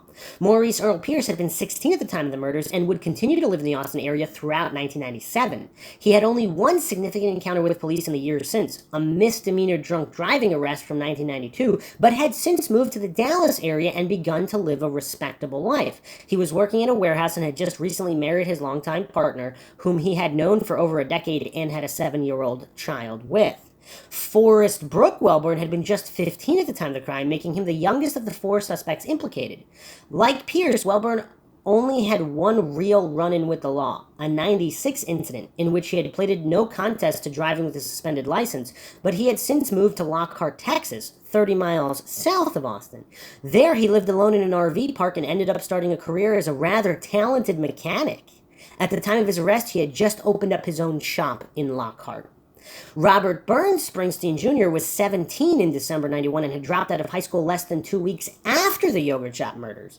He then moved to West Virginia to be closer to his mother. There he would begin working a series of jobs, including a part-time gig selling newspapers door to door, as well as having once been the manager at a McDonald's fast food restaurant. He had just married his girlfriend that Valentine's Day and was arrested at their home in Charleston, West Virginia. Michael James Scott was a quiet kid with long blonde hair at the time of the murders, an 18-year-old who was enrolled in special ed and generally kept to himself. He would end up repeating his sophomore year before dropping out a year later, roughly 12 months after the yogurt shop murders. He had since found work through a series of mechanical repair jobs and continued to live in the Austin area. Like 2 of the other suspects, he had just recently married his wife that prior March 1998 and regularly helped take care of his wife's child from a prior relationship. See, this is the thing, though. So is it possible that if these guys are rapists and murderers and burglars, is it possible they just are, other than some driving issues, which many people have, of course, on their record, they just committed 0 violent crimes, or were that genius that they weren't caught for it? These special ed kids and high school dropouts just are able to continue committing violent crimes and evade the law? It just doesn't add up. Looking at all their histories and their mental abilities, it does not add up here. It's weird. After taking these 4 men into custody, police began announcing the type of case that they had against them, one that was built almost entirely upon confessions. Not only the confession from Maurice Pierce back in 91, which he had given when he was just 16, but 2 new confessions, which had come from police interviews with Robert Springsteen and Michael Scott that September. A confession was what had brought police back to these 4 young men all these years later, after they had moved on with their lives. As you just heard, in at least 3 of the 4 instances, the young men had gotten married and started families, and they were now a far cry from the teenage miscreants they had once been. However, when investigators began to look over the case once again, they kept coming back to Maurice Pierce's confession from back in 91. In 96 and 97, police again reached out to those 2 suspects, Pierce and his friend Forrest Wellborn, re-interviewing them and seeing if they had any new information to offer. Both had again denied having any involvement in the murders, yet police kept circling back around to that original confession from Pierce, which, even though it had been discredited by investigators, contained points of interest for those now in charge. In 99, well, it's also kind of weird. Wouldn't they have reached out to the original officers? You'd think they would have. And, ascertained why his confession was discredited. Because, the original officers who did all the original interviews with all the... they clearly are closer to the case than these new officers who are just starting to investigate. In 99, when the investigation into the yogurt shop murders was officially relaunched, detectives began reaching out not only to Pierce and Wellborn, but to the 2 young men they had been with that weekend, Michael Scott and Robert Springsteen. In Pierce's original confession, he had claimed that the 4 had stolen a golden Nissan Pathfinder that Saturday, a day after the murders, and then driven to San Antonio. Now, investigators were hoping to verify that info and potentially implicate 2 others in the crime. Now, instead of just interviewing Pierce and Wellborn, they began interviewing all 4, with the young men having gone off in separate directions in recent years and no longer really communicating with one another. They could possibly catch one of them off guard and then use that info to springboard into another confession. That's not a bad plan, but without any actual evidence, and again, with these personalities don't seem to match. This is exactly what ended up happening. During an interview with police, September 9th, 1999, Michael Scott began telling police what they wanted to hear. This came after roughly 18 hours of interviews over 4 days, but at the end of it, Scott, a high school dropout that had been enrolled in special ed, started to tell police what they wanted to hear. Again, this is reminiscent of the Brendan Dassey so-called confession. I mean, this special ed dropout, I mean, they're just badgering him for countless hours. Like, this is weird. As you heard, Michael Scott provided police with a lot of info, which was limited to not only a specific series of events, but information that police had supposedly withheld from the crime scene, such as the materials used to bind the victims, as well as their location within the yogurt shop. Now that they had this information, investigators proceeded to question the next of the four, Robert Springsteen, who was living in West Virginia at the time. Just like Scott, Springsteen would confess, verifying that their group of four had conspired to rob the yogurt shop, then raped and murdered the teenage girls inside. Based on these two confessions, police had created the following timeline, which they believed to be airtight. Shortly before closing time, one of the boys had gone inside the yogurt shop to scope it out and unlock the back door. Forrest Wellborn, the youngest of the four, had remained outside in the car and acted as a lookout. There, he watched for any sign of trouble as the other three went into the yogurt shop at around closing time through the unlocked back door to begin the robbery. While inside, the three culprits had proceeded to sexually assault at least two of the victims, forcing them to undress and then binding them with their own clothing before executing all four, setting the crime scene on fire, and then fleeing before help could arrive. And you know what's interesting? This might be what happened, just not with these four guys. Because again, the DNA doesn't match. But in terms of what actually happened, I mean, maybe that is how it transpired, just with other people. During the press conference announcing the filing of charges against these four young men, police and other public officials began taking their victory lap, praising the arrest as the largest step in a long and painful grieving process. During the press conference, Austin Mayor Kirk Watson even stated, quote, "On December 6, 1991, we as a city lost our innocence. Today we regain our confidence," end quote.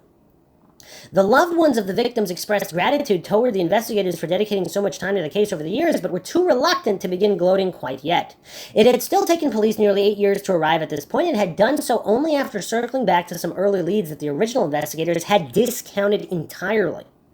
Doubts would continue to linger in many minds, including the victims' families. After all, the four young men that now stood accused had themselves been teenagers at the time of the murders, and their age was surely going to be a hassle as the inevitable trial moved forward. I mean, how many people really buy that these special ed kids could have pulled this off without well, I mean, DNA was left, and it doesn't match them, so it's kind of, you know, I don't know, would special ed kids know about styrofoam accelerants and stuff? I mean, I don't know. It had still taken police nearly 8 years to arrive at this point, and had done so after only circling back to some early leads that the original investigators had discounted entirely. Doubts would continue to linger in many minds, including the victims' families.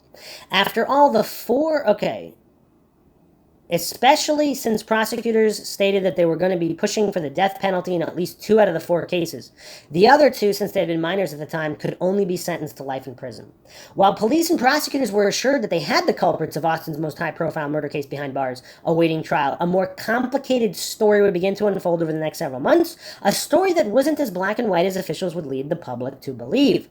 This was a much more nuanced story, which didn't just exchange 4 bad boys for the 4 good girls lost nearly a decade prior. Even though police had rolled out these 4 suspects on a figurative silver platter, their guilt was far from assured. In October 88, roughly 3 years before Austin's infamous yogurt shop murders, a similar story began to play out in another establishment in the city. On the morning of October 24th, 1988, 20-year-old Nancy DePriest was opening up an Austin area Pizza Hut all by herself, which wasn't unusual. However, that morning, someone would gain entry to the Pizza Hut and would brutally attack Nancy inside. Her lifeless body was later found naked, bound, and bleeding from a gunshot wound to the head. A panicked investigation ensued, with police unable to find out who had committed this heinous crime. However, roughly 2 weeks afterwards, suspicion was cast upon 2 young men that lived in the area who happened to work at another Pizza Hut nearby. 22-year-old Christopher Ochoa and 18-year-old Richard Danziger, who also happened to be roommates, drove to the parking lot of the Pizza Hut that Nancy DePriest had been killed at, and were spotted by employees drinking beers inside of their car. When pressed about what they were doing at the location, both men would later claim that they were having a beer in Nancy's honor, despite not knowing her in life. The store employees who were on edge following the murder, understandably, ended up calling the police and informing them of the young men's unusual behavior. For that reason, detectives began narrowing in on these two for the murder of Nancy DePriest, quickly naming them suspects and bringing them in for police interviews. At first, Ochoa and Danziger denied having any involvement in the crime, but then, after being separated for standalone interviews headed by APD detective Hector Polanco, one of the two, Christopher Ochoa, confessed. In a recorded interview, he claimed that Danziger and he had raped and murdered Nancy DePriest and would later agree to a plea deal, which saw him pleading guilty to murder and agree to testify against his alleged co-conspirator. In Richard Danziger's subsequent trial, it became clear that the state had no physical evidence implicating either man in that crime, even though forensic evidence had been recovered from the crime scene, including semen and hair follicles from the offender. Throughout his trial, Danziger would continue to deny involvement, but the state relied heavily upon the confession of his roommate and co-worker, Christopher Ochoa, even though his recorded series of events had changed several times, at times implicating both Danziger and himself, and at other times implicating neither, but included information the detectives state was impossible to fabricate. These were intimate details of the crime scene which were known only to police and the culprit. Eventually, Danziger was found guilty of sexual assault, and alongside Ochoa, he was sentenced to life in prison. Years later, a man named Achim Joseph Marino began writing letters to police in Austin. Marino was a born-again Christian serving 3 life sentences for a litany of crimes, including aggravated robbery with a deadly weapon and sexual assault, which he was convicted of in 1990. In order to come clear to his God, Marino began writing letters to not only the police, but Austin area newspapers as well as the ACLU, letters in which he confessed to the rape and murder of Nancy DePriest. When these letters were ignored, Marino began turning his attention to the Texas governor at the time, George W. Bush. These letters finally led to some kind of response by authorities, and police in Austin were forced to address the matter, even though the Nancy DePriest case file had been closed for almost a decade. Marino offered up evidence that police had never been able to find in the original investigation, such as the murder weapon, as well as the keys that the culprit had used to gain entry into the building. And that tells you a lot about the police, they refused to even talk to this guy originally. So, they do not want to be shown how dumb they are in trusting these false confessions or instigating them. When the APD finally re-examined their case from years prior, they found abhorrent behavior from the detectives that had handled it. Namely, the investigators had interrogated the young and impressionable Christopher Ochoa alone for several hours. Among them was Detective Hector Polanco, who had told Ochoa that he would be executed by the state if he did not confess. So regarding the yogurt shop murders, if you're telling a special ed high school dropout that he's going to be executed if he doesn't confess, what would they do? Polanco also seemed to allude to Ochoa becoming fresh meat for other inmates in prison, hinting at him becoming a victim of prison rape if he did not cooperate with the investigation. Man, this Polanco guy needs to be thrown in Gen Pop. During Ochoa's 2 interviews with police, he had been asked incredibly leading questions by Polanco and other detectives, which ultimately fed information the police claimed only the culprit would know. Over the years, Ochoa had stuck by his original confession only because he feared police were trying to frame him for other crimes that he hadn't committed. DNA testing would later prove once and for all that Achim Joseph Marino had committed the crime. His confession, which was backed by physical evidence, created an airtight case that was beyond reproach. Christopher Ochoa was released from prison on January 16, 2001, after spending more than a decade behind bars for a crime that he had coerced into confessing to. His one-time roommate, Richard Danziger, was released from custody a little over 2 months later on, March 22nd, due to some precautionary measures. You see, shortly into his incarceration, Richard Danziger had been physically assaulted by other inmates, which resulted in him receiving permanent brain damage that would require him to receive lifelong care. See, Polanco should be on the hook for all of this. At the time of his release, he was actually no longer being held inside of prison, but was being housed in a state-run mental institution. Both men were officially exonerated in 2002 and would later file lawsuits against Austin and Travis County.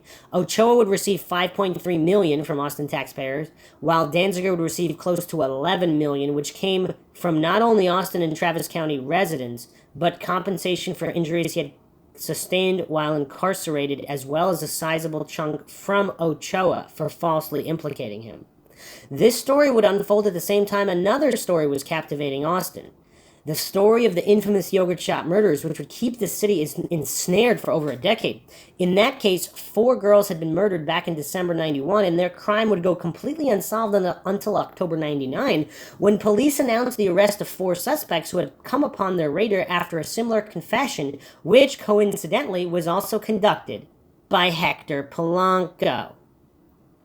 At the time of these arrests in 99, Polanco had ascended from detective to lieutenant, but the city would begin to try and distance themselves from the officer who at this point was seen as a decorated veteran of the department, but also a lightning rod for controversy.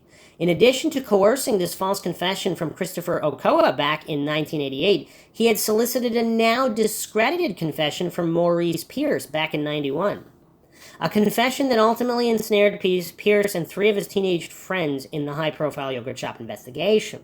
The specifics of that confession would continue to haunt investigators years later, as would the confessions the police had since solicited from the 2 of the suspects in the years since.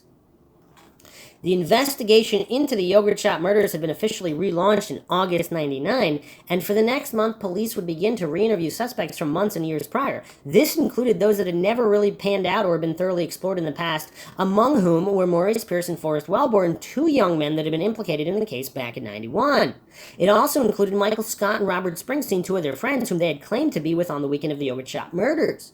Austin detectives arranged interviews with Scott and Springsteen that September, and in repeated interviews held over several days, both would eventually confess to their involvement. First came Michael Scott in a police interview September 9th, and then Springsteen just a few days later, who was living in West Virginia at the time. This would ultimately lead to the arrest of all 4 on October 6th, with police having announced their imminent detainment days prior. Even though all 4 would be charged in the infamous yogurt shop crime, authorities would begin to run into their first of several issues. Robert Springsteen, one of the 2 young men that had confessed, was living in West Virginia and, through his lawyers, would deny Texas state the right to extradite him for trial. This would force authorities to go through the legal and lengthy process of requesting extradition through state governments. He would finally be transferred to Texas custody the following month, November 1999. Additionally, authorities would have to certify 2 of the other suspects as adults. Since Maurice Pierce and Forrest Wellborn had been minors at the time of the yogurt shop murders, but could no longer be tried in juvenile court, the state needed to certify that they could stand trial as adults. This was the only way to successfully try them on capital murder charges. But, just like the extradition of Springsteen would take time to unfold in the court system. Because of their age at the time of the crime, the 2 would also manage to avoid the death penalty should they be found guilty.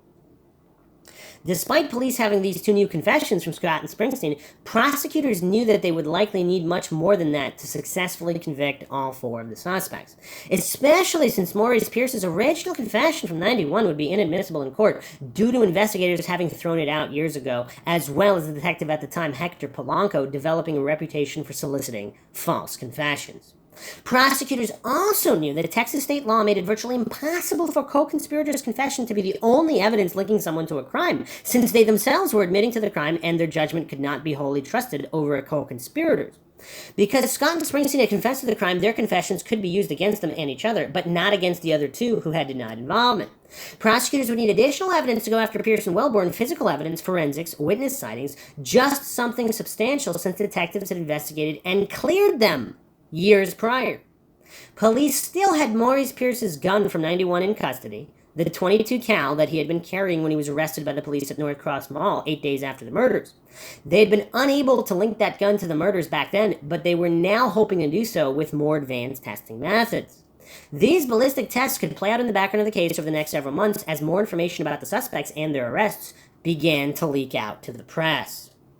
The news that 4 young men had been arrested for the area's most high-profile unsolved case shocked not only the community, but the victims' families, who had been clamoring for justice for the better part of a decade. The parents of the 4 victims would hold a press conference that week, and despite them being happy that answers could have been found, they advised everyone around them to express caution. They wanted the trial to work its way through the court system the right way, since it was unlikely that they would get an opportunity like this again.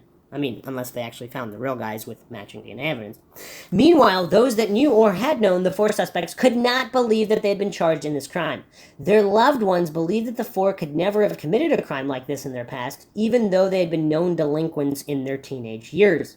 The 4 young men had a handful of petty crimes between them, but had never expressed any known violent behaviors, at least nothing out of the ordinary.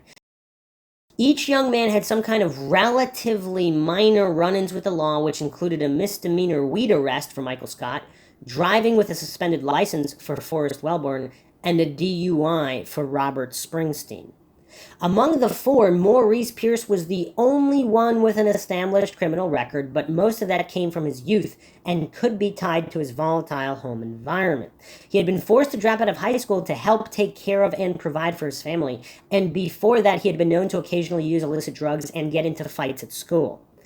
But besides his history of petty crimes, as well as his 91 arrest for unlawfully carrying a handgun, he didn't have a violent record and hadn't committed a crime in several years at the time of his arrest in 1999. Yet he was tagged as the leader of this vicious crime due to him seeming to fit the prerequisites of the profile that police had released to the public years earlier. But I mean, if this guy is that mentally challenged, though, I mean, does he really have the mental capacity to carry this out?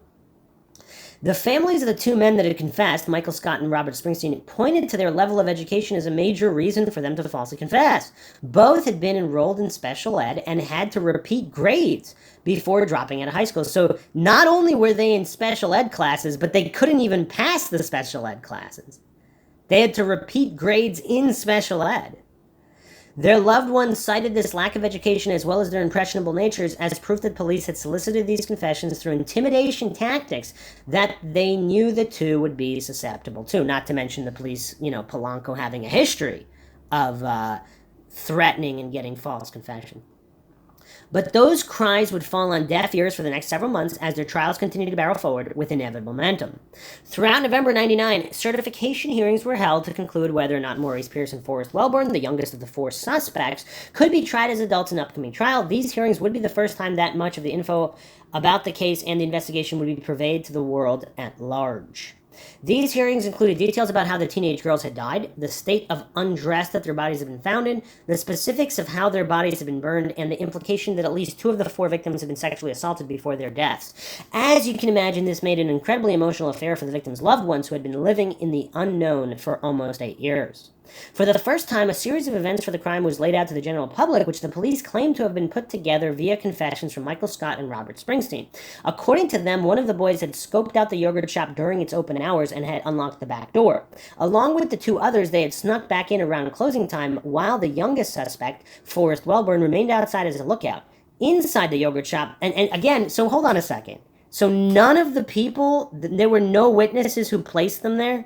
Because this guy's outside of the shop, the others are inside. I mean, nobody saw them?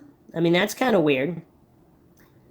Also, you know what kind of sucks? These overzealous and corrupt police with these coerced confessions, when they're bringing all these details that were previously not known, now they're known. So now they can get more false confessions. I mean, you'd think they'd hold something back just in case, and of course, if a DNA matches, it matches, but yeah, they let all these details out thinking that they're going to get these four guys, but if they're not these four guys, they just let all these details out publicly now that can't be trusted for confessions. Did they do that on purpose? Inside the yogurt shop, they had planned on robbing the place at the orders of their leader, Maurice Pierce. But he had allegedly freaked out over a small amount of money being found in the register, which seemed to stand in contrast to the facts, as auditors had found upwards of $500 missing from the store that night. I mean, that's a decent chunk of change from 1991. According to the case laid out by the state, Scott and Springsteen had begun to rape and murder the four victims at the behest of Pierce.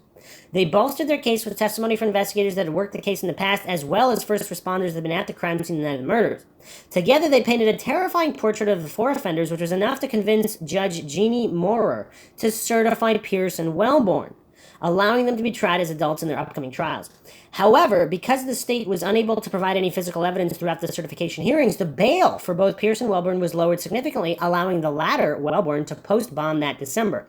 Indictments would follow later that month, with Robert Springsteen being indicted for the murder of Amy Ayers on December 14th. Michael Scott and Maurice Pierce would be indicted on the same charge on December 28th. That's kind of curious, because that's the only thing they're being charged with, the murder of Amy Ayers, and not the other three. Absent from these indictments entirely was the fourth suspect, Forrest Wellborn, who had been the youngest of the four. According to the confessions given by Scott and Springsteen, Wellborn had been nothing more than a lookout outside of the store, who, after a few minutes of waiting, had supposedly walked away from the crime scene. According to the confessions, Welborn had been unaware of the violence taking place inside and was later found walking down the road from the yogurt shop when they found him. What? So he abandoned being a lookout? Even these two confessions, police had absolutely nothing linking Forrest Welborn to the murders, so he was the only one of the four to remain unindicted by the end of the year. After posting bond, he would continue to live life as a free man as he awaited the official filing of charges. According to Welborn's lawyers, prosecutors were eager to get him to testify even though he had denied wrongdoing ever since '91, when he was originally tied to the crime through a false confession by his friend Maurice Pierce. They would later state that throughout December, prosecutors would approach Welborn and offer him total immunity if he agreed to testify against the other three, which pointed to the state having very little actual evidence, if any. Speaking to the publication Texas Monthly in 2001, criminal attorney Gary Cohen stated, quote, "That's not a card the state plays unless it's in serious trouble. For the state to let him walk signals that they have some serious problems with proof. That man firmly believes he is not culpable in any way," end quote. While the three incarcerated suspects continued to await trial, events throughout 2000 would begin to point to a troubled prosecution, which was marred by significant setbacks to the police investigation. On May 2nd of that year, a ballistics report from the ATF indicated that the .22 caliber handgun, originally seized from Maurice Pierce after his '91 arrest, was not the murder weapon of the four girls in the yogurt shop. The gun that Pierce was carrying left very distinct impressions on the rounds it dispersed, which were not present on any of the four .22 cal bullets that had been retrieved from the victims' bodies. Okay, interesting. So this is the latest testing revealed that this handgun was not. So in the past, when they already discounted him, they discounted him when it could not be determined if his gun was the murder weapon. So maybe it was, maybe it wasn't, but they discounted his confession. Now it's clear from the ATF that it's not, it's definitely not the murder weapon, so now they don't even have a maybe. Investigators had also been unable to locate the .38 caliber handgun which was used in the crime, having been used to shoot and kill 13-year-old Amy Ayers, and photos of police dredging local bodies of water in a desperate effort to find the weapon would solicit laughter from skeptics who thought it funny that police were quite literally fishing for answers. I mean, it's better than doing nothing, though. The May 2nd report from the ATF, paired with the inability to locate either of the firearms used in the crime, seemed to poke holes in the state's case. Additionally, skeptics were concerned that the police had been unable or unwilling to perform ballistic tests in the interim 8+ years since they had been sitting on Pierce's .22 cal handgun for that entire time. Wait a second, so they never attempted to do any tests? Okay, that's kind of weird. Whoa, okay. Well, in June 2000, it would come to light that Austin police had known about the ballistics discrepancy as far back as January 1999, months before they decided to file charges against the four suspects. Okay, what does everybody make of this? I mean, not only is this corruption, but I mean, what kind of ineptitude is this? So they know the gun doesn't match, and they want, I mean, what are they doing? Like, this is weird.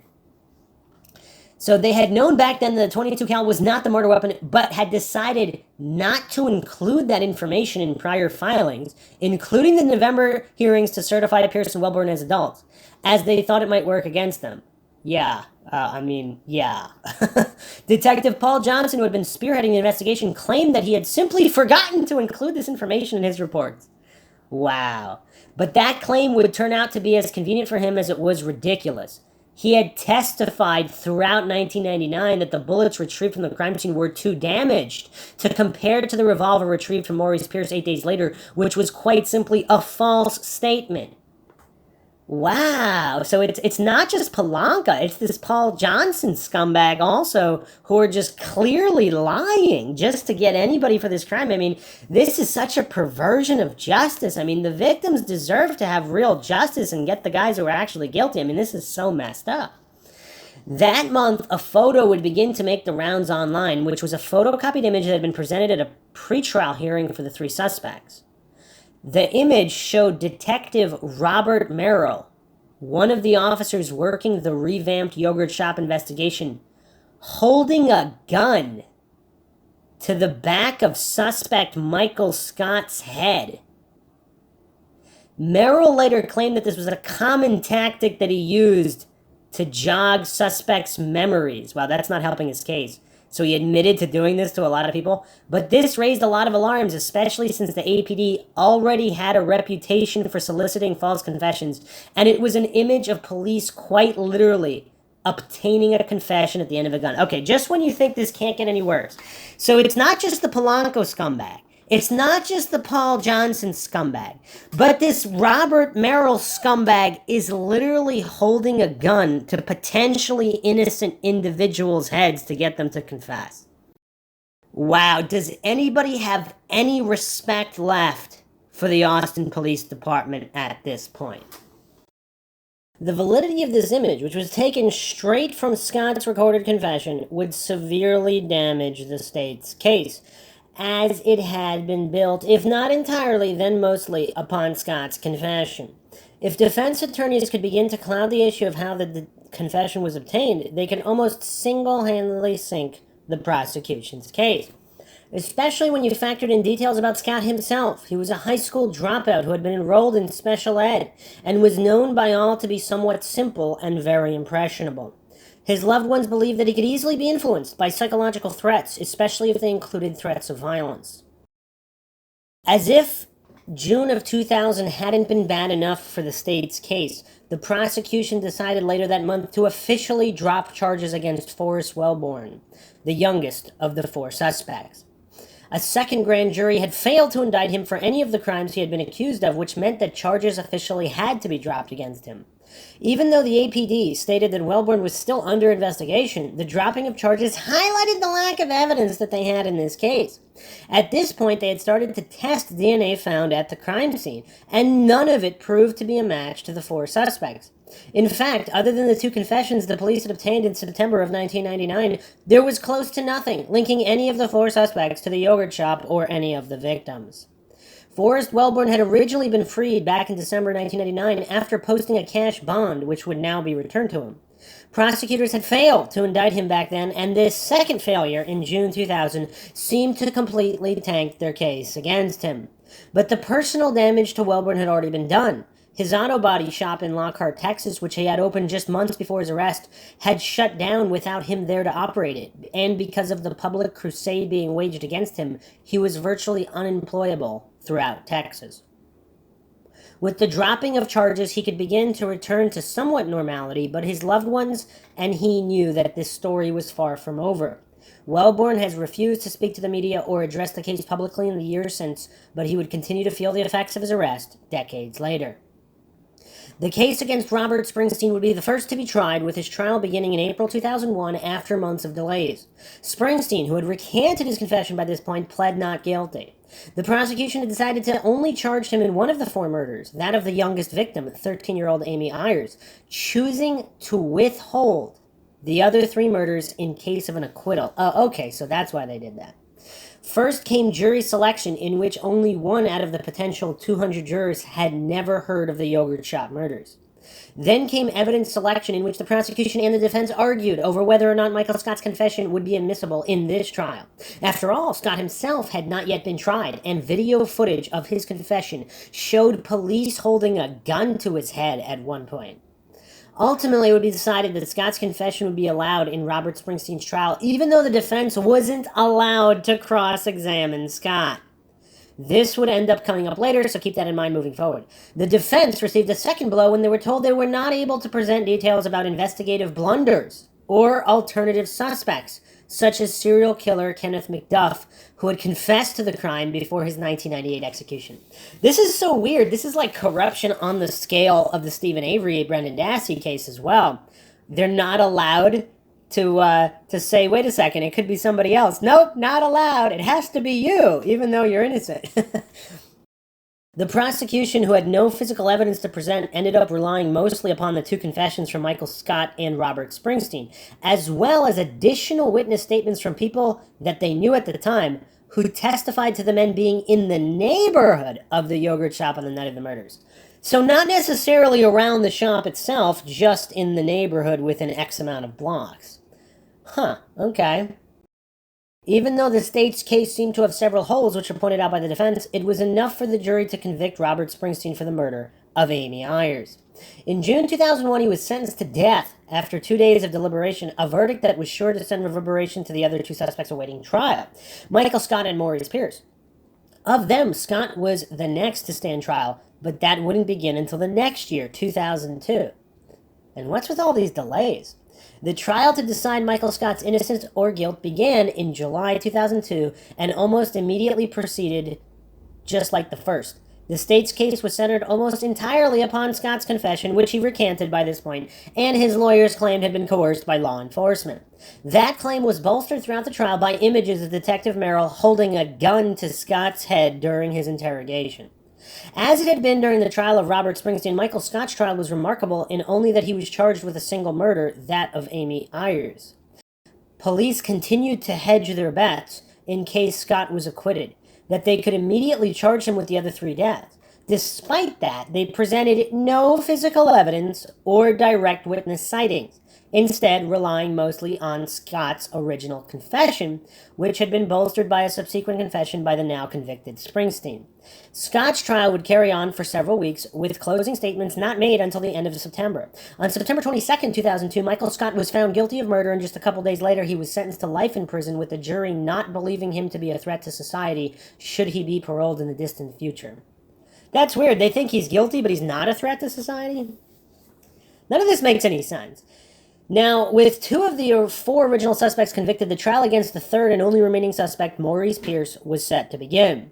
Pierce, who had been maligned as the leader of this group and the orchestrator of this entire crime, had become public enemy number one for the Austin area, and his trial was set to become a make-or-break moment for the entire case. Even though Michael Scott and Robert Springsteen had now been convicted, the prosecution had centered around their entire case around the basis that Maurice Pierce was the main culprit, the action man, as described by Scott and Springsteen in their confessions. Following the conviction of Michael Scott in fall of 2002, District Judge Mike Lynch set a date for Pierce's trial to begin April 21st, 2003. Even though prosecutors had been successful in both cases to date, they were now faced with a pretty dire situation. Under Texas state law, individuals cannot be convicted of a crime when the only evidence against them is a co-conspirator's confession. That was the exact situation that Maurice Pierce found himself in after sitting in police custody since October 1999.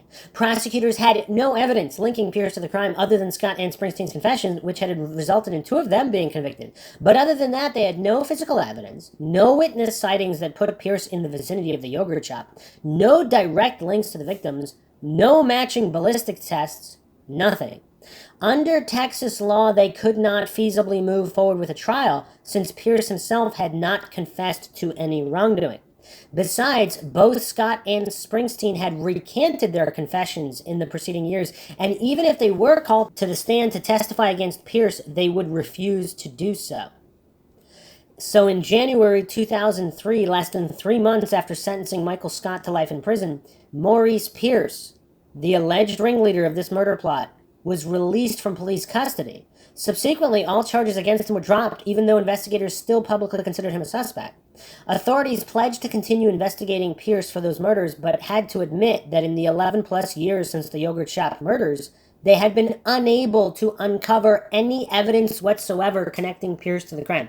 So this is kind of weird. They're not calling him a person of interest. They're calling him a suspect with no evidence while admitting they have no evidence to link him to the crime. So how is this not libel and slander at this point?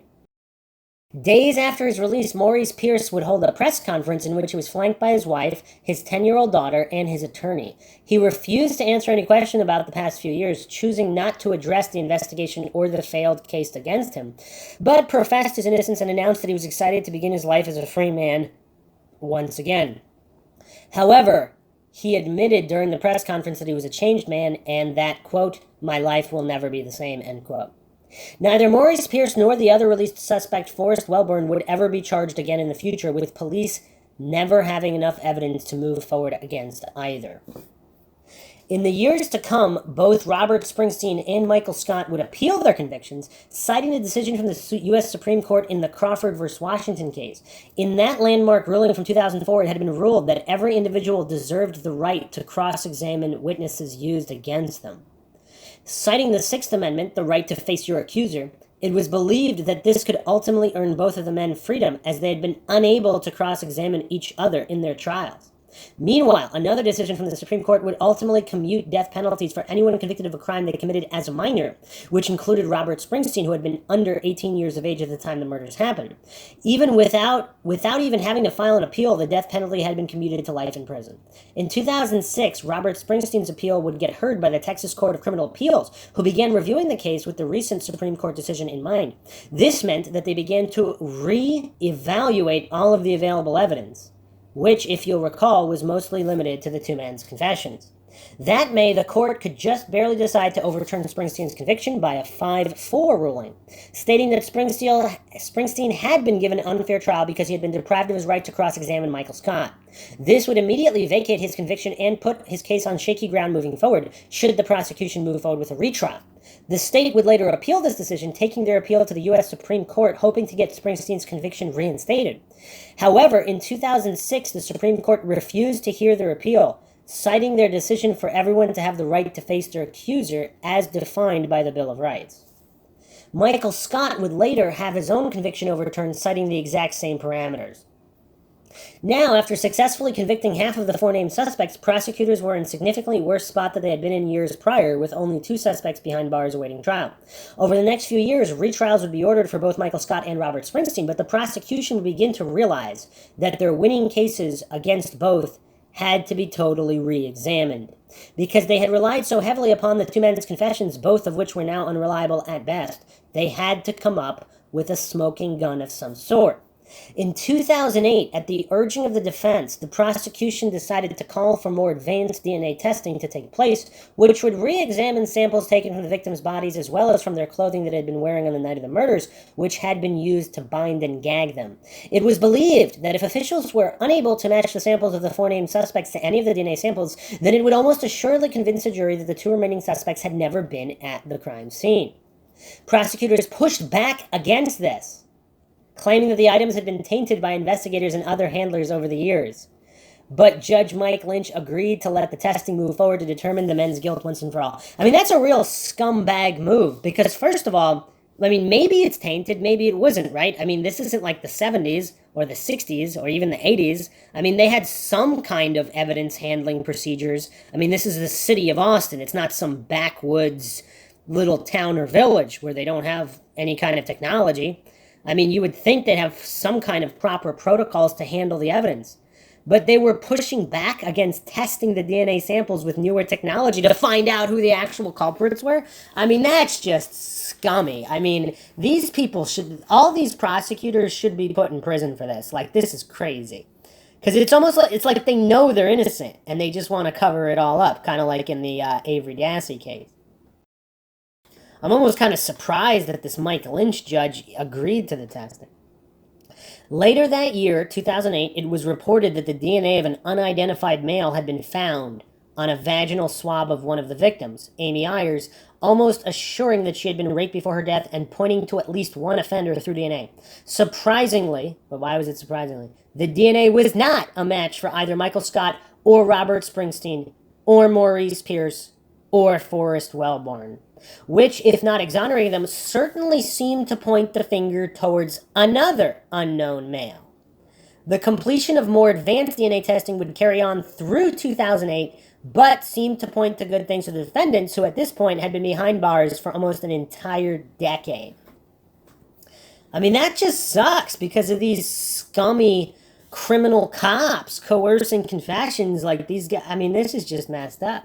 It's not like these were definitively convicted murderers of other crimes where you could say, oh, well, they're murderers anyway. I mean, these are guys with basically no violent offenses. These are special ed dropout kids. DNA samples were taken from the bodies of all 4 victims and seemed to point to an unknown number of individuals that had perpetrated this crime, whose DNA was not a match of any of the named suspects. And also, they should test the DNA against the handlers, like the police officers and the handlers of the evidence, just to know, okay, well, maybe this was part of the handlers, because if it's not the handlers, then it seems to point to the actual perpetrators of the crime. In fact, after reevaluation, DNA samples were taken from the bodies of all 4 victims and seemed to point to an unknown number of individuals that had perpetrated this crime, whose DNA did not match any of the named suspects. In fact, after a reevaluation of all of the DNA found at the crime scene, none of it matched with Michael Scott, Robert Springsteen, Maurice Pierce, or Forrest Wellborn. Their DNA was not present at the crime scene or on the bodies in any way whatsoever. So basically these special ed dropouts, is it possible that they're smart enough to not leave their DNA, and yet they committed the crime with at least 2 or 3 other people who weren't smart enough? So were the non-special ed kids were the ones that left the DNA, and the special ed dropouts were the ones who somehow magically did not leave their DNA? Is that what the state is alleging? I mean, this is just insanity. Their DNA was not present at the crime scene or on the bodies in any way whatsoever. Unfortunately, because these were such small samples which were only obtained through cutting-edge forensic testing, they could not be submitted to state or federal databases such as CODIS, but they could be compared to specific suspects. And in the case of these 4 men, none of the samples would ever prove to be a match. Not a single one. Well, could they? Okay. So couldn't they just manually go through CODIS? I mean, obviously this would be a huge task because of all the samples, but I mean, come on, just start with, Texas known criminals who operated in Texas. It would take a really long time, but couldn't they manually just go through and test? Citing the prosecution's concern that they may have been contaminated by handlers or technicians over the years, these samples were also compared to the officials that had handled evidence over the years. Likewise, it was not a match for any of them. Yeah, so there goes that excuse by the corrupt prosecution. Whoever those DNA samples belonged to, they were almost undoubtedly the culprits of the infamous yogurt shop murders, who remain unidentified to this day. Man, see, the prosecution's so scummy because, that's clearly the way to do it. You just test the DNA against all the people that handled the evidence. So if it doesn't match them, and it doesn't match these special ed dropouts, then who do they match? Most likely the actual perpetrators of the crime. So this leads us to summer 2009, when the retrials of both Robert Springsteen and Michael Scott were set to begin. Rosemary Lemberg, who had just become the DA for Travis County earlier that year, was now responsible for leading the case against both men. She had administered over the several months' worth of DNA testing that had unfolded throughout the first half of that year, which seemed to rule out the 2 remaining suspects entirely. Heading into that June, Lumberg had a tough decision on her hands. Either keep pressing forward on the current path and have her prosecutors prepare a case against the 2 men with a more neutered version of what prosecutors had presented years earlier, which did nothing to address the new DNA evidence, or admit that the state didn't have enough evidence to press charges and risk letting the 2 men go free. That June, Rosemary Lemberg would hold a press conference where she announced that she and the rest of her office were not prepared to move forward with the case as it stood. This takes us to Wednesday, June 24th, 2009, the day in which Judge Mike Lynch would order both Michael Scott and Robert Springsteen to be released from jail. So they knew the DNA wasn't a match for 2+ years? And they still kept them in prison? This is just messed up. That afternoon, both men would be released from custody for the first time in almost a decade, even though they would remain under indictment for the foreseeable future, meaning that they had to remain in the area, avoid contact with anyone related to the case, etc. They were free for the first time in 1999. That's kind of weird. They're letting them go because the DNA doesn't match. They were not there, allegedly, and yet they're still being treated as criminals. Crazy. Just a few months later, October 2009, the charges against Michael Scott and Robert Springsteen would be dismissed by the Travis County DA, officially ending this chapter of their lives, and unofficially exonerating them of the crimes that had consumed an entire decade of their lives. Robert Springsteen and Michael Scott would finally be released from jail in 2009, but the other 2 named suspects, Maurice Pierce and Forrest Wellborn, had been released from police custody years earlier. While Forrest Wellborn had managed to avoid any legal trouble throughout that time, Maurice Pierce had struggled to readapt to life outside, and that culminated in an incident in December 2010. Just before Christmas 2010, Maurice Pierce was fatally shot by a police officer after running from his car following a routine traffic stop. Pierce had been observed by officers failing to stop at a stop sign, and was then pulled over in a residential neighborhood. As soon as he pulled over to the side of the road, Pierce began running through the neighborhood and was chased on foot by both officers, who eventually caught up to him a few blocks over. In the altercation that followed, Pierce, who had become paranoid of law enforcement in the preceding years, supposedly grabbed a knife from the belt of his arresting officer, Frank Wilson, cutting his ear and throat in the scuffle that ensued. Pierce was then shot once by Wilson and would end up passing away while the other officers waited for paramedics to arrive. This was not Pierce's first run-in with police in the years since his release from custody. He had actually been arrested twice in 2008 and had violently resisted authorities on multiple occasions, events that his lawyers and loved ones claimed were onset by his prior incarceration. They stated that Pierce was often talked about being followed by law enforcement, and he believed they were simply biding their time before they arrested him again.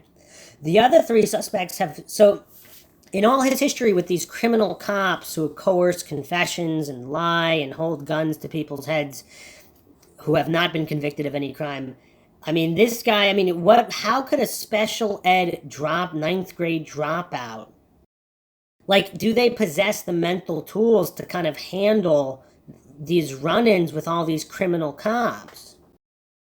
The other suspects have since struggled to readjust to life outside of prison, as their lives were essentially flipped on their heads and permanently altered because of this case.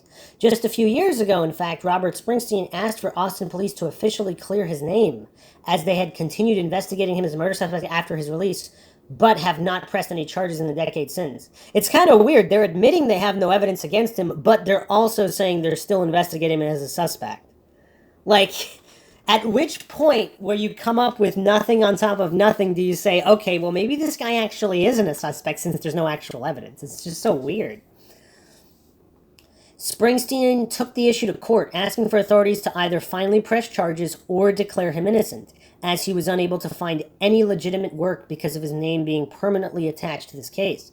He was also hoping to receive compensation from the state for what he viewed as 10 years of wrongful imprisonment, but because he had never been officially acquitted in a court of law, his petition was overruled by a state judge who sided with the prosecution, who cited their continued investigation. Man, the corruption runs deep there. That's crazy. So there's no evidence against him.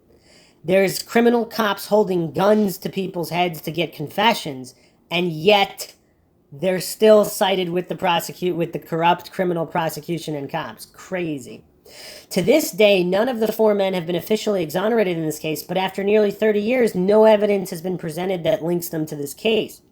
After Scott and Springsteen were released from custody in 2009, no charges have been filed against anyone in this case, and there has been no apparent sign of police activity.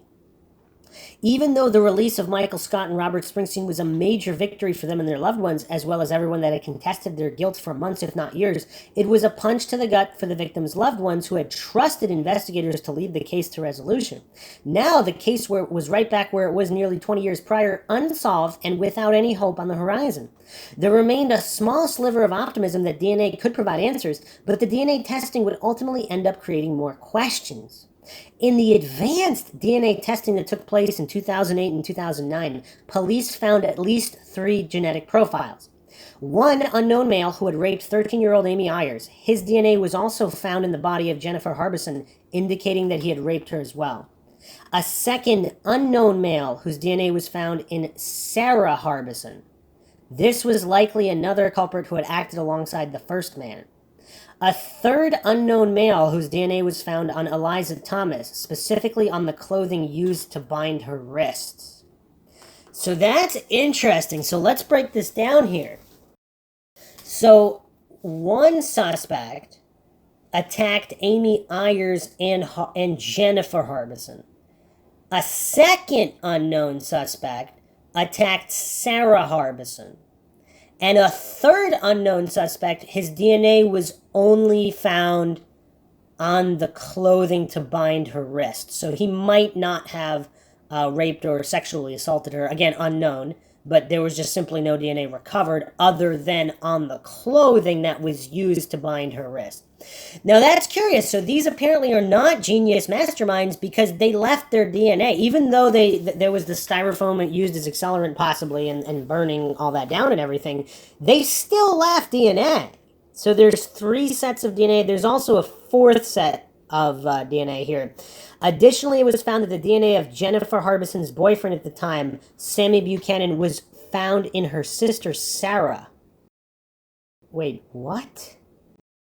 This indicated to authorities that whoever had raped Jennifer had then raped Sarah, since Jennifer and her boyfriend had had sex hours before she started work. That was the only way investigators believed would explain this transmission of DNA, barring some bizarre happenstance related to the bodies being stacked on top of one another and then set on fire. Okay, so Sammy Buchanan, Jennifer Harbison's boyfriend, Sammy Buchanan, were sexually active. So his DNA was inside Jennifer Harbison. This is kind of weird, though. So there was a mix of... Wait, what? Okay. So the original breakdown here is male 1's DNA is found in Jennifer Harbison and Amy Ayers. Unknown male 2's DNA is found in Sarah Harbison. Now, authorities are speculating that Sammy Buchanan's DNA is found in both Jennifer Harbison and Sarah Harbison. So they're speculating that this DNA was spread by whoever raped her. I mean, that's kind of crazy. Because his DNA is not... because it doesn't state here, unknown male 1's DNA is only found in Amy Ayers and Jennifer Harbison. Unknown male 2 is found only in Sarah Harbison. Unknown male 3 DNA only found on the clothing of Eliza Thomas that is used to bind her wrists. So apparently, just because of the degenerated samples, they did not recover unknown male 2's DNA from both Jennifer and Sarah, only Sarah. However, Sammy Buchanan's DNA is also found in Sarah as well as Jennifer. So this is kind of crazy. So again, but the other option is if their bodies are stacked and melted into each other, I mean, they could spread that way, I guess. I mean, I don't know. This is obviously very gruesome details here. Yeah, this is kind of weird. A little bit more info here. The DNA recovered from the victims' bodies back in 2008-2009 revealed at least one DNA strand from the body of Amy Ayers. This was a Y STR strand of DNA which is passed through the Y chromosome. This DNA sample could feasibly be used to trace the male lineage of the culprit, but is not specific, meaning that it could be shared among dozens, if not hundreds or thousands of men, making it incredibly hard to track down, especially with privacy laws as they currently stand. This is one of the DNA samples that was compared against the 4 named suspects and ultimately led to the release of Michael Scott and Robert Springsteen from police custody. Because it is a single strand of DNA, this YSTR sample cannot simply be put into a forensic database, despite what TV shows would tell you. Testing for DNA is much more complicated than that.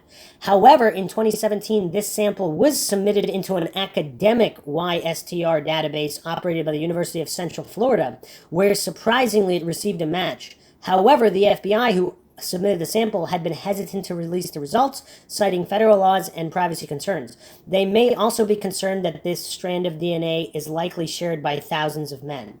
This has led to a long and complicated stalemate between the FBI and the family of Amy Ayers, who believe that this match could help investigators narrow in on the culprit, similar to the tactic that was used to catch criminals such as the Golden State Killer and the Daytona Beach Killer. In particular, the testing of YSTR DNA was used in the Boston Strangler case years after the fact, confirming to authorities that the man they had long suspected of involvement, Alberto DeSalvo, was in fact the Strangler. This conflict lingers to this day, with some of the more recent developments happening just recently, February 2020. However, it remains unlikely that this DNA sample will be used to help identify the true culprits of the crime, barring some kind of miraculous development in DNA testing. I mean, technology is moving forward.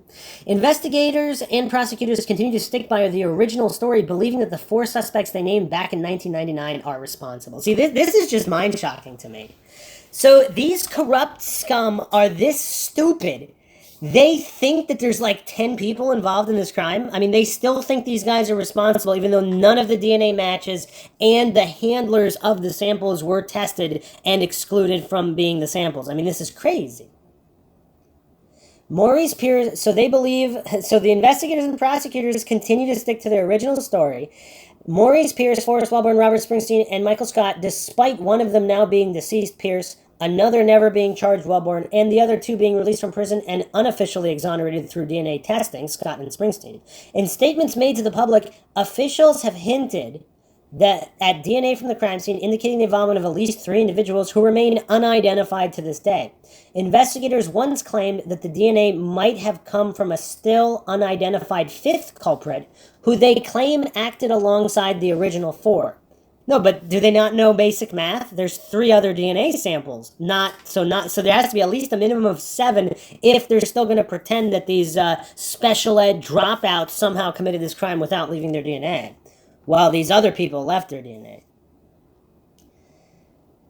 Oh, this is crazy. Detectives were barely able to simply charge 2 of the 4 original suspects with anything in this case, and in those cases, their sentences were vacated.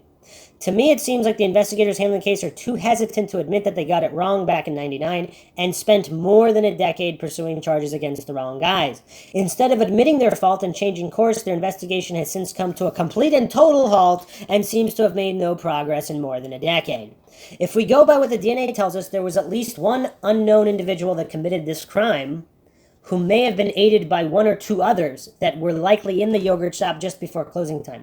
This means that they were likely inside the store before 10:50, which was when the female employees typically locked the front door to anyone coming in.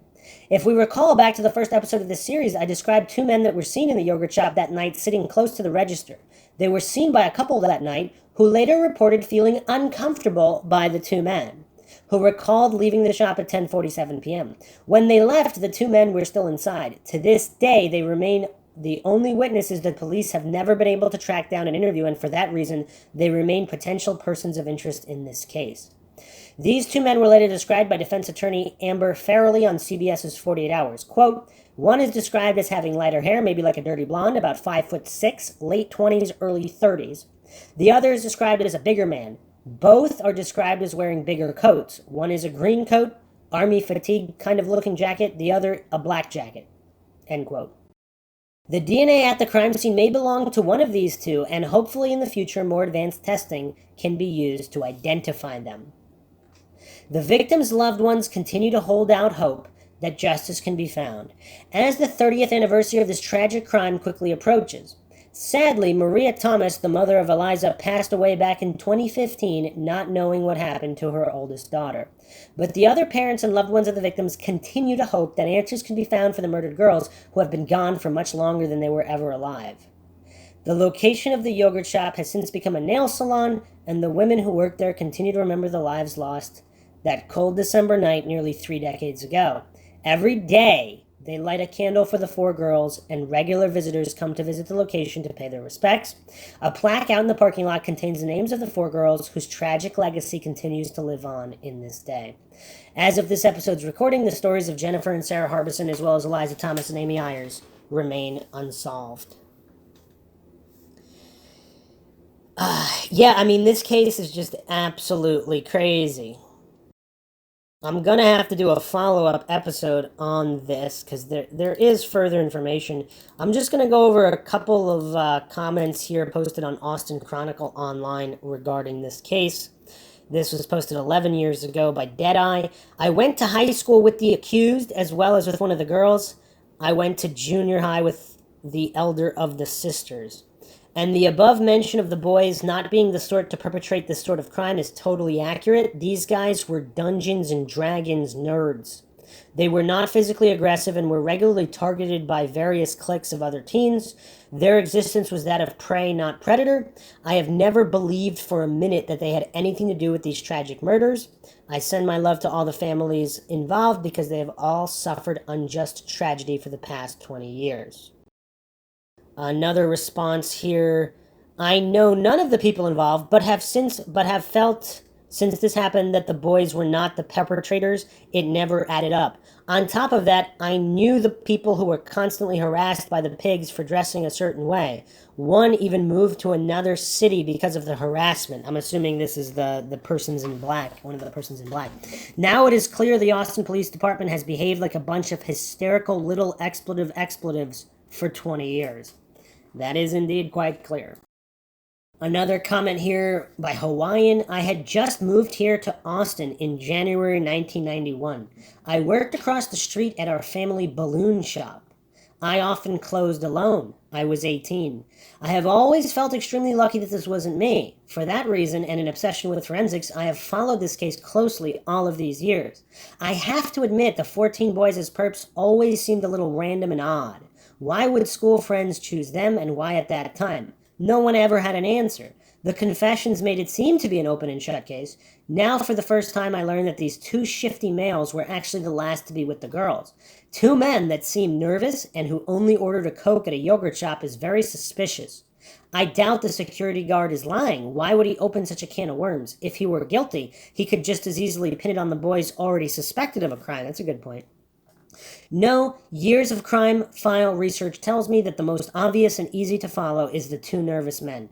They were nervous at the cash register. They asked to use the employee bathroom. They were nervous about a cop. They were the last known to be there. Their chairs were never turned over.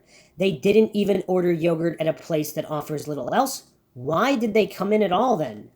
They probably came to rob and ravage 4 innocent girls. They have probably done it before. Serious work needs to be done on that DNA. The investigators worked so hard to fit what they wanted into the scenario when the simplest answer is usually the correct one. If anyone knows anything about these men, please come forward, save lives and heartache, and just tell the truth. A response here clarifying the previous comments. There is no connection between the nervous man talking to the security guard and the two men who were seated at the booth near the register. There is an amount of time that passed between those two different sightings. I think much has been made about the no chair placed on the booth table, but there are no loose chairs anywhere. Everything looks uniform. To me, it seems like a real stretch to assume that because there is no chair on the table or maybe the napkin dispenser is empty, that the perps were in that booth. It is possible, though. I mean, witnesses said they were at that booth and there were multiple witnesses, so... I would think, barring any further information, that does seem accurate that these two men were close to the register. And then there was also this third guy who was nervous with the security guard who had to go to the bathroom. So, yeah, this is episode 1. I do need to do a follow-up. There's actually even more information to go over in this case. And Mindshock is, of course, exhaustive and comprehensive. Hope everybody found another episode of Mindshock True Crime interesting and informative. You can help support the podcast. Donate to our PayPal. Just check the link in the description. You could also become a YouTube member right here on YouTube. Help support the channel. That way, get access to exclusive streams and chats.